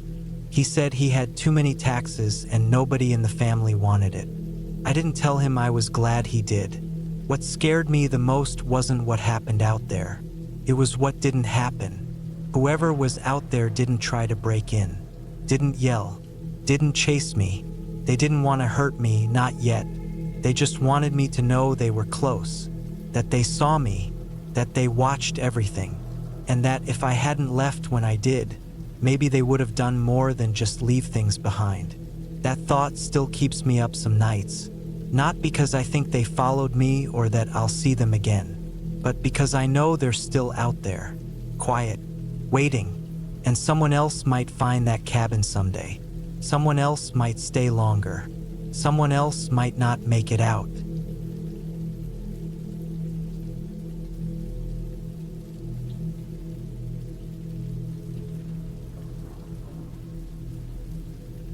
My name is Gareth, and this happened back in the summer of 2016. I was 33 then, working in a furniture warehouse in Walsall. My schedule was full, my back hurt more often than not, and I hadn't really taken a proper break in years. That summer, I told myself I needed some time away from the noise and monotony. I didn't want a holiday with beaches or crowds or city tours. I just wanted to go somewhere quiet, somewhere out in nature, somewhere I could think. A guy I used to know from work, Mark, had told me about this place his uncle rented out, an old cabin in Snowdonia, Wales. He said it was remote, peaceful, tucked between the trees with a view of the hills and a creek nearby. It didn't even show up on Google Maps properly. The kind of place where you can walk for an hour and not see another person. That sounded perfect to me. I booked it for 6 days. It wasn't expensive, and Mark gave me the contact details for his uncle. I transferred the money, and a few days later, I packed up my old Vauxhall Astra with enough food to last a week, a few books, and a notebook I'd meant to write in for years but never had. I brought some basic camping gear too, even though I didn't plan on sleeping outside, just in case. The drive from Walsall to that part of Wales took nearly 4 hours. I remember the last stretch of road being especially narrow, the kind where if another car came the opposite way, one of you had to reverse half a mile to find a passing place. My phone signal had already died about 10 minutes before I reached the cabin. When I finally pulled up, I just sat in the car for a moment, staring at it. It wasn't fancy. A single-story wooden building with a tin roof, set back from the lane about 30 yards and half covered by trees. No other buildings nearby, just open space, hills, and thick woods pressing in behind the cabin. The front door creaked when I opened it, and inside, it smelled of old wood and damp, but it was clean. There was one bedroom, a small kitchen, a living space with a fireplace and a couple of armchairs. No television, just a radio and a small shelf of worn paperback novels. The windows had thin curtains, and I could hear birds constantly. Woodpeckers, robins, crows, all mixing with the rustling of trees in the wind. I settled in that first evening, made a simple meal, took a long walk through the woods, and came back before it got dark. I lit a fire, read for a while, and dozed off in one of the chairs. I slept deeply that night, lulled by the quiet. The second day went the same. I walked further that time, past the creek, through fields with waist-high grass. I didn't see anyone. Not a car, not a plane, not even a distant house light on a hillside. It was strange at first, but then peaceful. I liked it. That night, though, something changed. I woke up at about 2 in the morning. I wasn't sure what woke me at first. The fire had died, and the room was cold. I lay there in the bed, listening. It was dead silent, too silent. I couldn't even hear the trees or the usual hooting of the owl I'd heard the night before. Then I heard a crunch outside, like a foot on gravel. I stayed in bed, holding my breath. Another crunch, closer this time. I didn't have a weapon, but I kept a long metal flashlight near the bed. I grabbed it and got up quietly, moving to the front window and gently pulling the curtain back. The moon was out, so I could see a little. Nothing at first. Then I saw her, a woman, standing by the tree line about 20 yards from the cabin. Long coat, arms at her sides. She wasn't moving, just standing there, staring at the cabin. Her face was pale, her hair stringy and long. I couldn't make out any expression from that distance, but something about her posture felt wrong. Too rigid, like she wasn't just passing by or lost. She didn't move for what felt like 5 minutes, just stood and stared. Then she slowly turned and walked back into the trees without a sound. I waited at the window until the sun started to rise. The next morning, I convinced myself it was a hiker, maybe someone camping nearby who took a wrong turn. I checked outside. There were faint footprints in the dirt near the trees, too small for a man, pointed inward toward the cabin. But no sign she'd gone around the building or tried to come inside. That day, I stayed close to the cabin, walked only a little way down the path and returned quickly. I spent the afternoon on the porch, trying to focus on my book but kept glancing up at the trees. That night, I locked all the doors and windows, made sure the fire was roaring. I went to bed earlier, flashlight at my side, but I didn't sleep well. I kept jolting awake every hour, listening. The silence was thick, heavy. Then, just before dawn, I heard it again. Movement outside. This time I got up quickly, quietly, moved to the window. She was back, closer now, only 10 yards from the window. Same coat, same rigid stance. Pale skin catching the moonlight, still unmoving. I crouched down below the window frame and stayed there, heart hammering. I couldn't understand what she wanted. She wasn't yelling. She wasn't banging on the door, just watching. I didn't sleep the rest of that night. I told myself I'd leave in the morning, cut the trip short. But when the sun came up and I checked outside, she was gone. No footprints this time, just silence. I felt crazy, paranoid. I even started wondering if I'd hallucinated her. Lack of sleep, isolation, maybe my mind was playing tricks. But that evening, things escalated. Around 7 p.m., I was in the kitchen cleaning a pot. I heard a thud, soft, dull, like something dropped on the porch. I froze. Another thud. I walked slowly to the front door and opened it, heart pounding. Nothing there, but on the step was a dead crow. Its neck was twisted at an unnatural angle. Blood matted the feathers. Its wings were stretched out like it had been carefully placed, not dropped.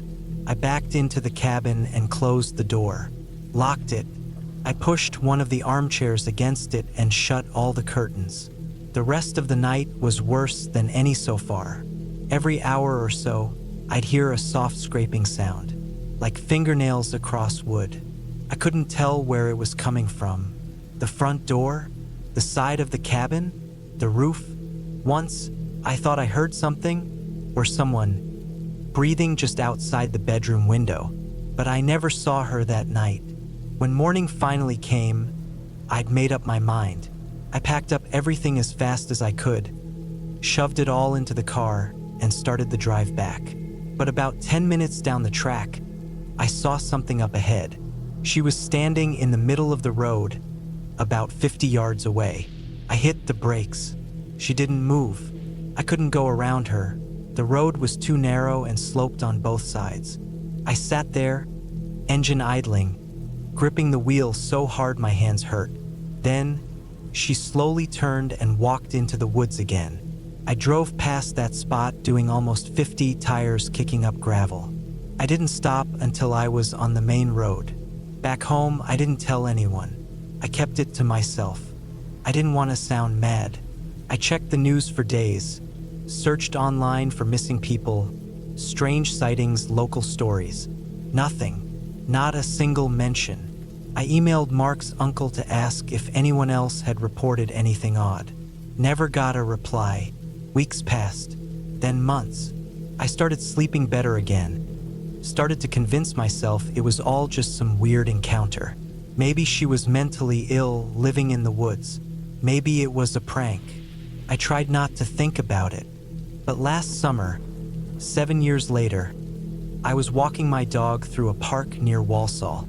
It was early, just after sunrise. Not many people around. I saw her again. Same coat, same pale face, standing by the tree line, watching me. She didn't move. I turned around and walked away quickly, heart racing, dog whining at my side. When I looked back, she was gone. I haven't seen her since, but I still check over my shoulder more often now, especially in the woods, especially at night, and I haven't been back to Wales, not once.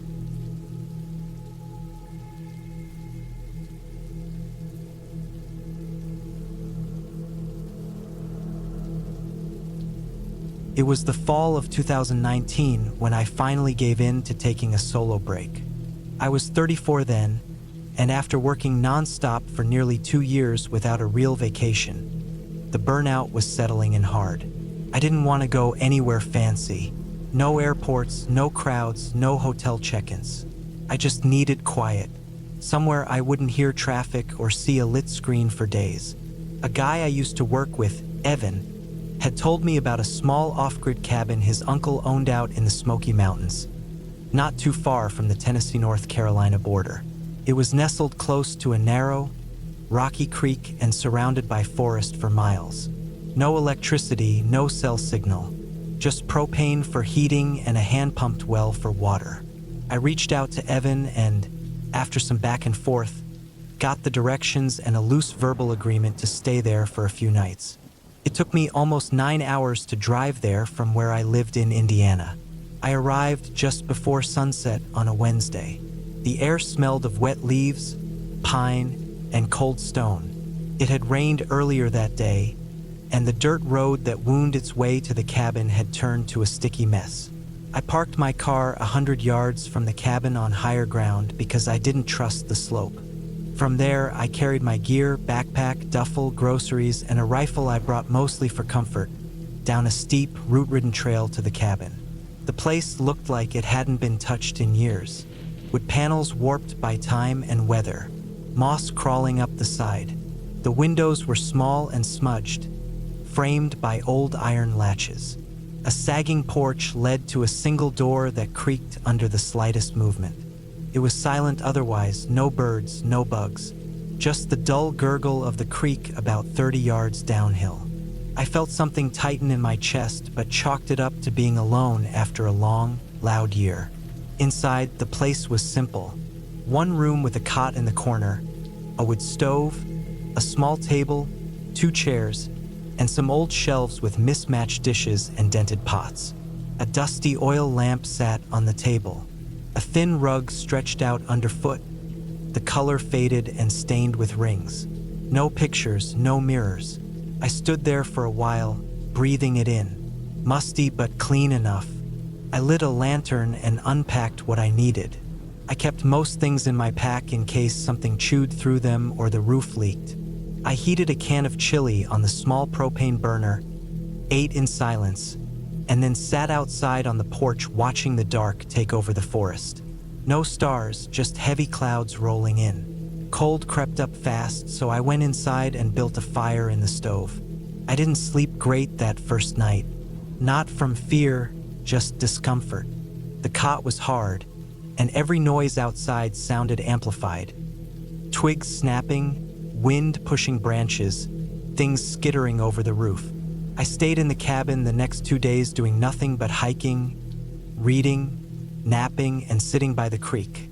There was no signal at all, no radio stations, not even a faint hum of electricity. I hadn't felt that kind of silence in years, but something started nagging at me by the 3rd night. I noticed boot prints around the back of the cabin early that morning.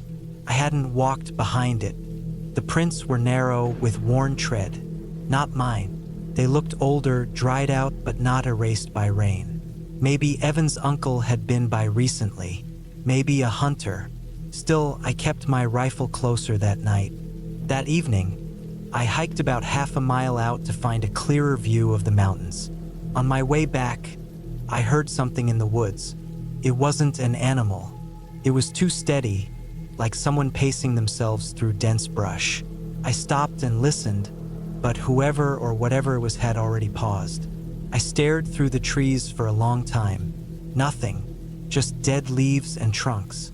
Still, I quickened my pace back to the cabin. I made it back just as the light fell, locked the door, shut the windows.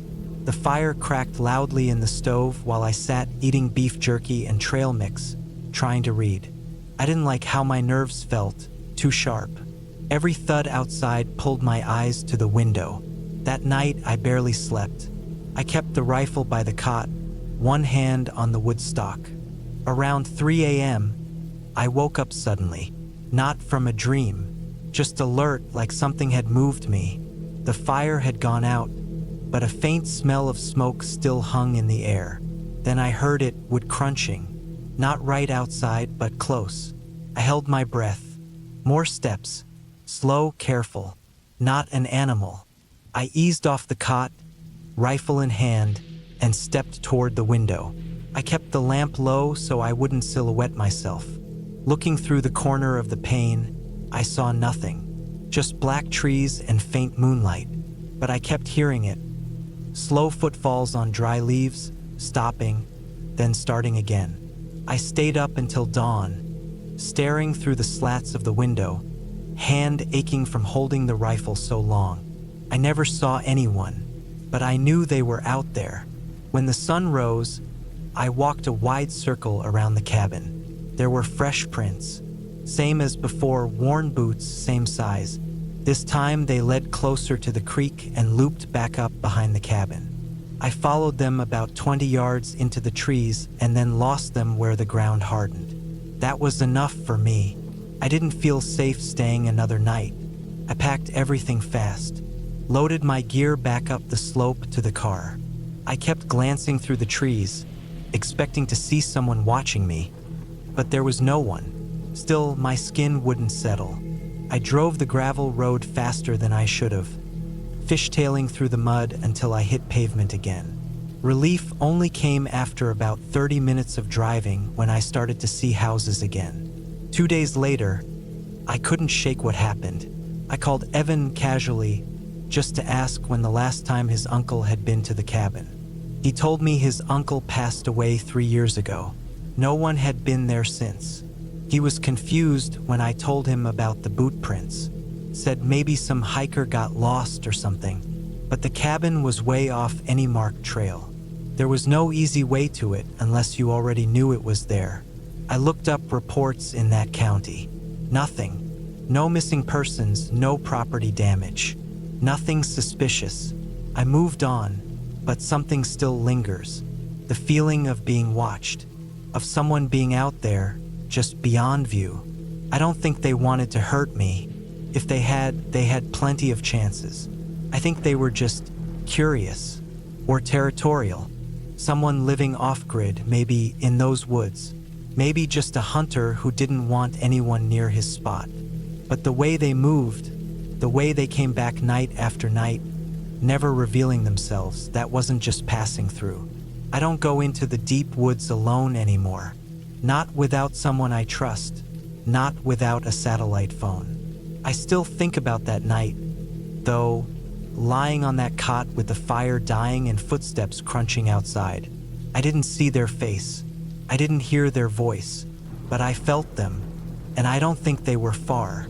That trip was supposed to help me unwind, clear my head, but it did something else. It reminded me that there are parts of this country that don't belong to anyone. Places where the silence isn't peace. It's a warning. That cabin is still there. I know because I checked satellite images one day. The roof's still standing. Porch is still sagging. Trees have grown a little thicker around it. Whoever was out there that night might still be out there now, watching the creek and the trees, listening for footsteps on the trail again. I don't plan on going back. Not ever.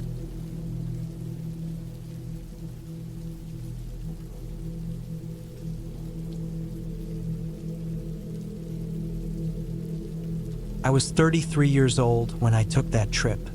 It was October 2014, and the leaves had already turned a rusted orange and deep gold. I had just gone through a rough breakup that summer, and I wanted a break from everything. I wanted the quiet. I needed to be somewhere where no one could text me, call me, or ask how I was doing. Hunting season gave me that excuse. I packed up my old Ford pickup and drove nearly 6 hours north from my apartment in Boise to a small hunting cabin I'd rented from a man named Brent. I found it on a rural listing board and paid cash for the week. Brent had built the place with his brothers back in the 80s and hadn't touched it much since then. It was buried in a clearing about 20 miles off the main road, tucked at the edge of an old pine forest. No electricity, no cell service, no running water, just a hand pump outside and an outhouse maybe 20 yards away. The road in was just wide enough for a single truck and riddled with potholes and deep mud ruts. It was a place made for people who knew how to take care of themselves. I brought everything I thought I'd need: 2 coolers filled with food and beer, 3 jugs of water, a cot, my sleeping bag, a propane stove, a rifle, and a 9mm pistol just in case. It wasn't bear country, but I wasn't going to take chances. I also had a hatchet and an old hunting knife my dad gave me when I was 19. I remember tossing it into my bag at the last minute like some kind of comfort item. The cabin itself was nothing special.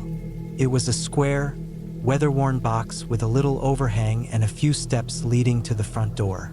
Inside, there were 2 small windows covered by dark, dusty curtains. 1 narrow table, a single chair, a wood stove, and a bunch of firewood stacked in the corner. There were scratches in the floorboards and an old faded rug that curled up on the edges. The place had a faint sour smell, like mold and pine needles, but I didn't care. It was mine for a week, and I had come to be alone. I arrived in the late afternoon, just as the sun dipped below the tree line. I spent the first hour unloading my gear and stacking it neatly in the corner. I set up the cot beside the stove and cracked a beer while sitting on the single chair, staring out the window. Nothing moved. No cars. No sounds. Just the wind. The next morning, I woke up with stiff legs and a chill in the air. The inside of the cabin was freezing, and I had to light the stove with some old kindling and newspaper scraps Brent had left in a tin box. It took longer than it should have, but once the fire caught, the cabin started to warm. I boiled some water for instant coffee on my little propane stove and sipped it while standing outside, watching the forest wake up. That first day, I went scouting the area, trying to get a feel for the trails and animal sign. I wasn't out to bag anything big, just maybe a buck or some meat for the freezer. I hiked for a few hours, marked some trees with orange tape, and made it back by early evening. No problems, no people, just the sound of squirrels chattering and the occasional bird taking off. But that night, something felt off. It started as just a noise, something small, maybe a twig snapping near the back of the cabin. I was already in my cot, half asleep, with the fire dying low. I figured it was a raccoon or maybe even a deer sniffing around. I listened a while longer, but nothing followed. Eventually, I fell asleep. The next morning, I stepped around back and found tracks. Not animal ones, human. I know boot prints when I see them, and these weren't mine. The dirt was soft from the rain earlier in the week, and the tread was clear. The person had walked along the back wall and stopped at the corner where the woods started again. I followed the prints for a few feet until they disappeared into the harder packed ground. I stood there for a long time, just staring into the trees. Whoever it was didn't leave a note, didn't knock, didn't say anything. That was what unsettled me the most. If they were lost, they would have made noise, called out, something, but they didn't. I didn't tell myself it was just a hiker. I've been in the woods enough to know people don't hike through that kind of brush for no reason. not 20 miles off the main road. I kept my 9mm closer after that. I even set it on the floor beside my cot at night, safety on, one in the chamber. The following days passed quietly. I hunted, though I didn't shoot anything. Saw some deer at a distance, but never got close enough for a clean shot. That was fine with me. I was starting to realize this trip wasn't really about hunting. It was about disappearing for a while, proving to myself that I could still live without the noise of the world. But that feeling of being watched didn't go away. Crept in around the edges. I kept hearing sounds, branches cracking. Once, what I thought was someone breathing just outside the window, slow and steady. That night I didn't sleep. I sat on the chair with my pistol in my hand, watching the front door. Nothing happened, but the feeling stayed. On the 5th day, I hiked a new trail deeper into the woods. I found an old logging road and followed it for a couple of miles until I came across something strange.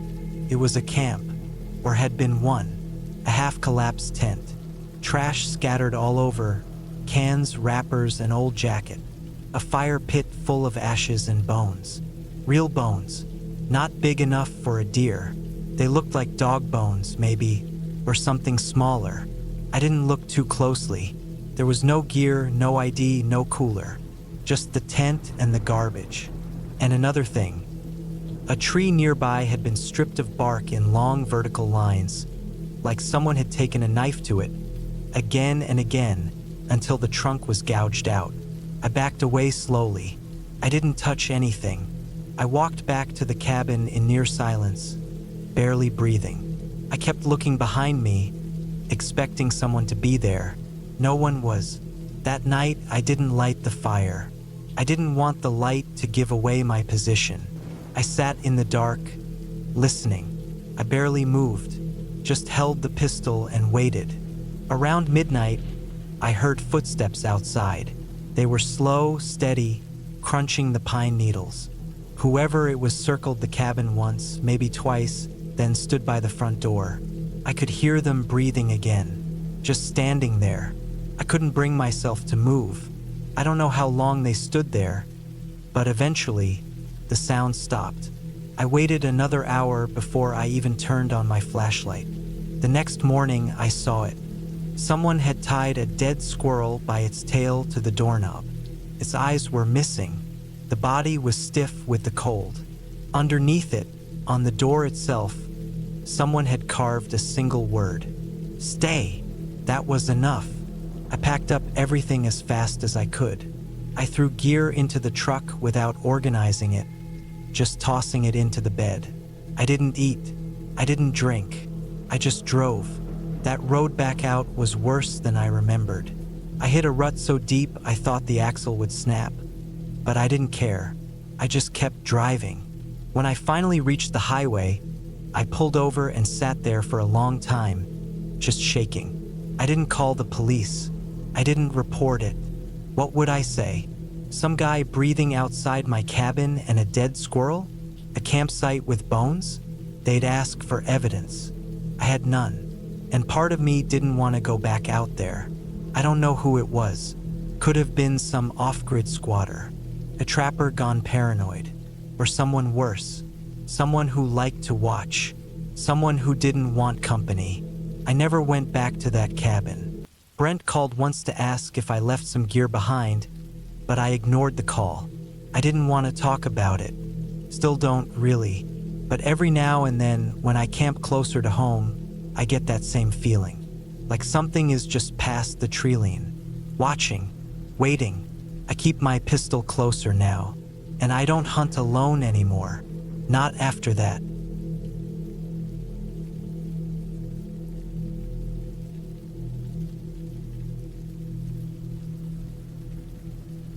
I was 34 when I decided to spend a few weeks alone in a small cabin outside a forgotten town in Montana. The place was called Cardwell. You'd drive right past it if you weren't looking. My job in a Denver warehouse had burned me out. 10 years of loading and unloading cargo boxes in all seasons, and the last 2 winters had been brutal. My back always ached. and I was tired of seeing the same cold fluorescent lights. I'd rented the cabin online. The owner, a retired veteran, listed it on a travel forum I used. He described it as basic, remote, near a cemetery, great for solitude. That was what drew me. I wanted to be left alone. No phone, no internet, just a wood stove, a cot, and a roof. The cabin sat near an old cemetery that hadn't been used in decades. I didn't care. I'd stayed in worse places. I just wanted the kind of quiet where you can hear your own breath. I arrived in late October, just before the real Montana cold settled in. I drove my old Chevy Suburban with a cooler full of food, a stack of wood in the back, a solar battery for charging a few essentials, and my old .30-30 lever-action rifle, just in case. There were signs warning about bears and mountain lions, and I wasn't looking to get caught off guard. The cabin was a single room, wood walls weathered and dark, metal roof, small wood stove with a cast iron pipe cutting through the ceiling, a rickety bed frame with a stained mattress, a fold-out table, and a chair. No power lines, No plumbing. just an outhouse about 50 yards out behind some cottonwoods. I found the cemetery about 100 feet behind the tree line. A half-acre plot with crooked iron fencing and maybe 20 headstones, all cracked or leaning. The grass had turned yellow and stiff. A few rusted metal crosses stuck out of the ground, too. Most of the names on the stones were unreadable, eroded by time. The first couple of days were quiet. I split wood, boiled water over the stove, cooked basic meals, canned beans, oatmeal, ramen. At night, I read by lantern light, wrote in a cheap notebook, or just sat there, listening to the wind. I'd wake at sunrise and walk the woods with my rifle slung across my back. The cemetery didn't bother me. It was just old stone and dirt. But then things started to shift. Started small. On the third night, I woke up feeling like something had brushed my foot. I sleep in socks, always have, and it felt like bare skin on skin. I sat up fast, heart beating hard. My flashlight was beside me. I clicked it on and scanned the floor. Nothing. I checked the door.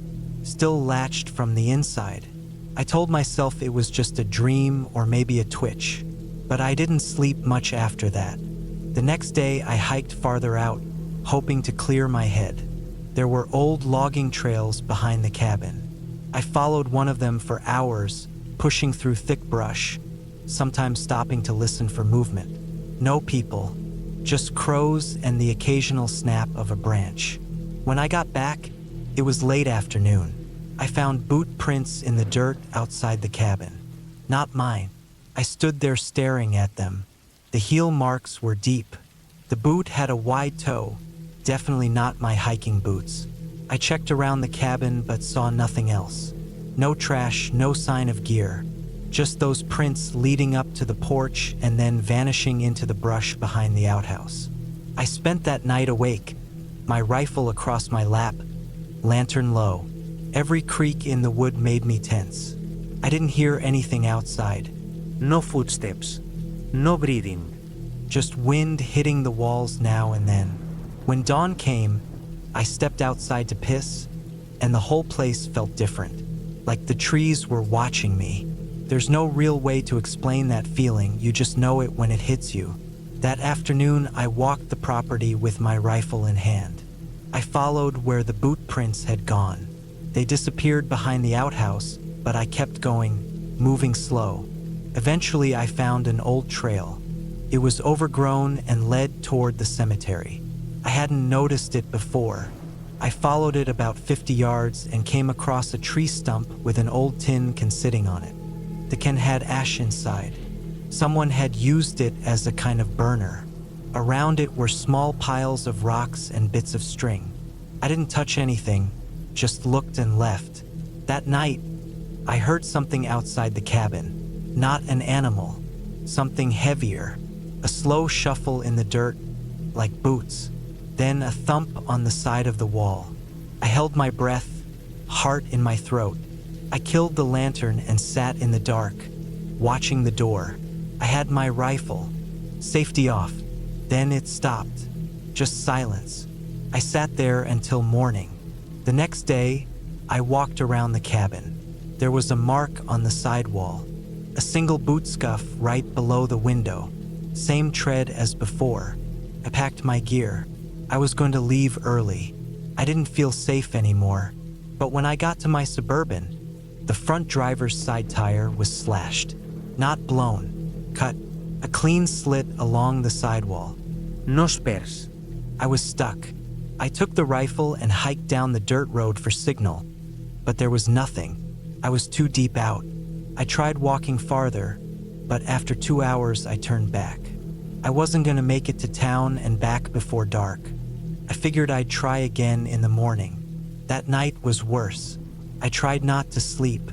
I sat on the floor with my rifle and kept the lantern low. Around midnight I heard movement again. Soft crunches in the leaves. This time, whoever it was walked all the way around the cabin. Slow, deliberate. I heard them stop outside the front door. Then something scraped across the wood. I could feel the boards creak under their weight. I raised the rifle, aiming at the door. No knock. No attempt to open it. Just standing. I sat like that for hours.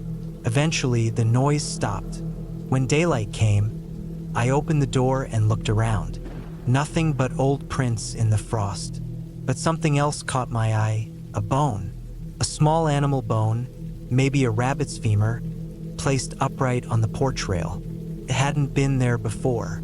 I went back inside and locked the door. I kept the rifle near me the whole day. I didn't go outside, didn't eat much. I waited for light to fade, feeling like I was being hunted. That night I heard them again. Footsteps, closer this time. But now they came from 2 directions. Someone was behind the cabin, and someone was near the front. I had a single lantern burning. I turned it off and stood in the dark, rifle up.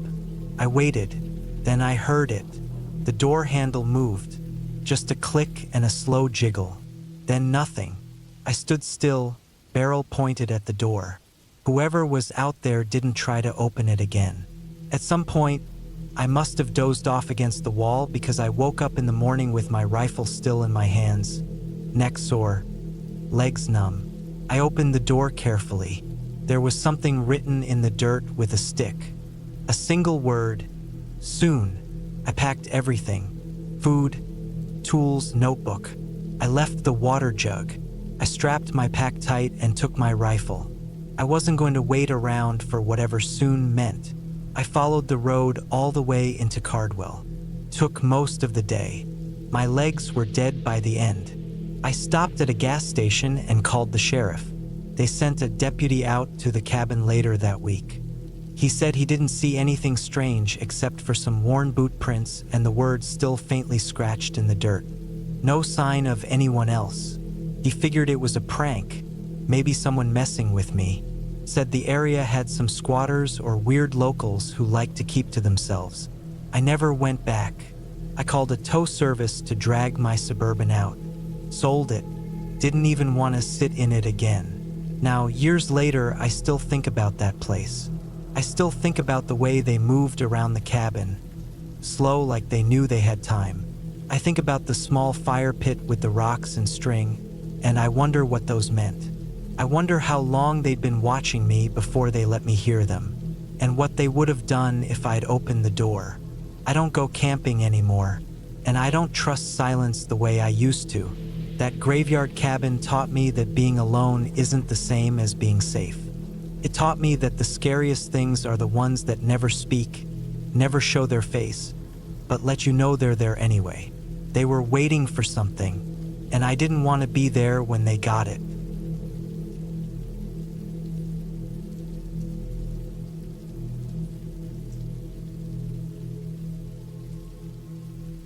I never planned to go camping alone in the middle of nowhere, but after a long stretch of exhausting work back in 1998, I figured a few days off by myself in the woods would be exactly what I needed.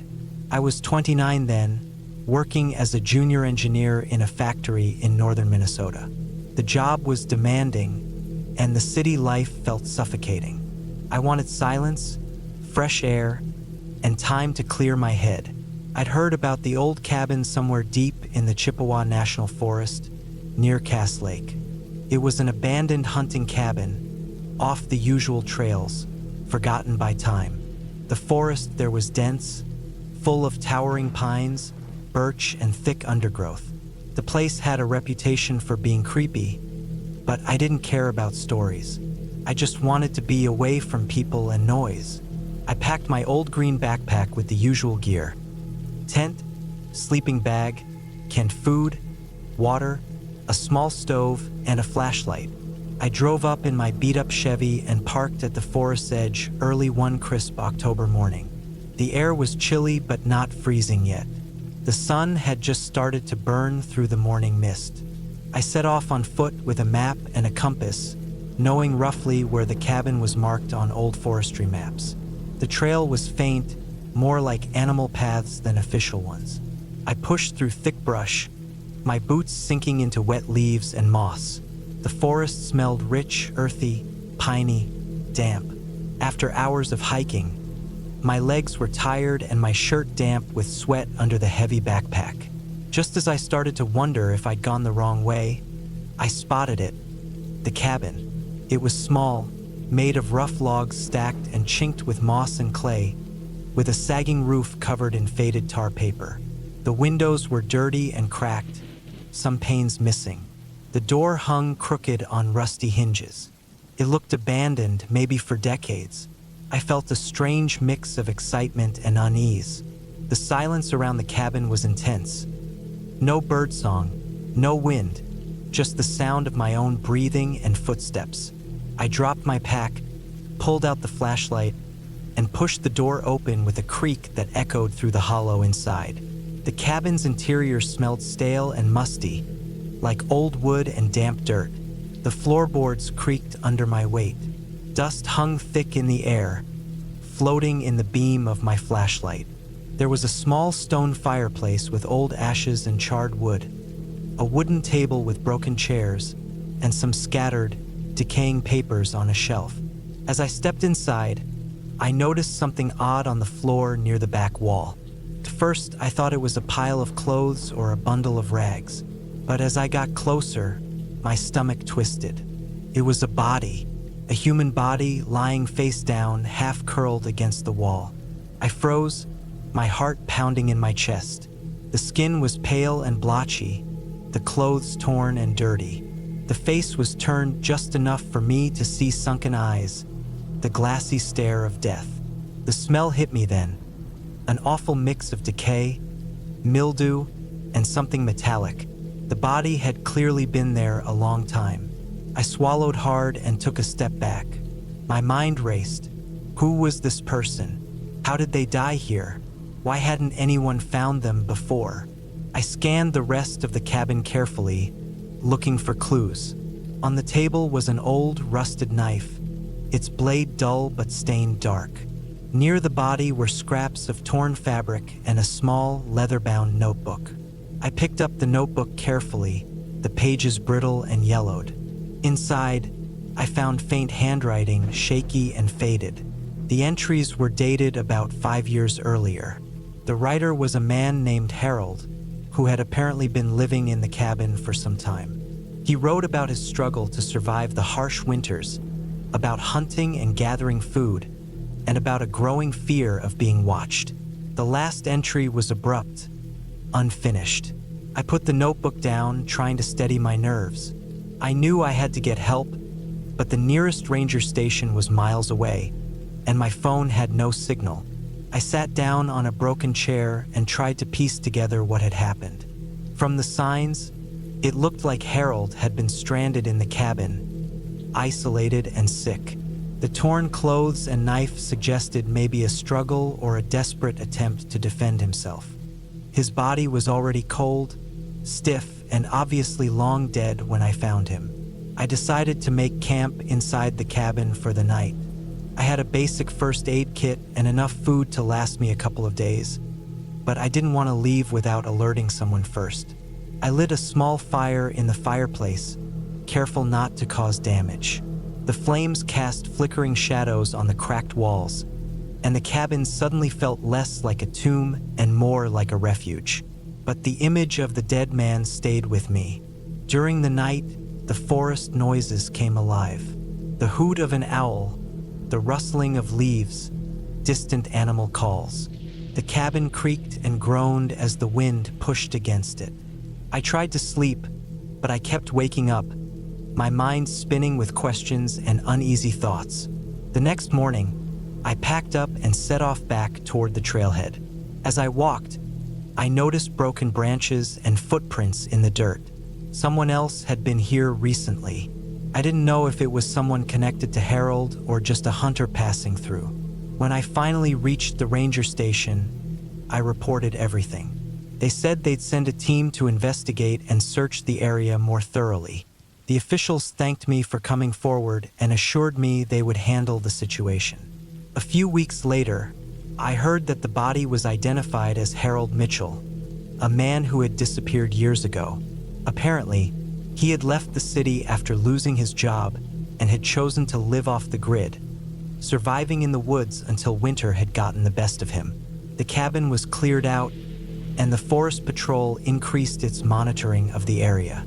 The story made local news, a reminder of how harsh and unforgiving nature could be, and how easy it was for someone to disappear without a trace.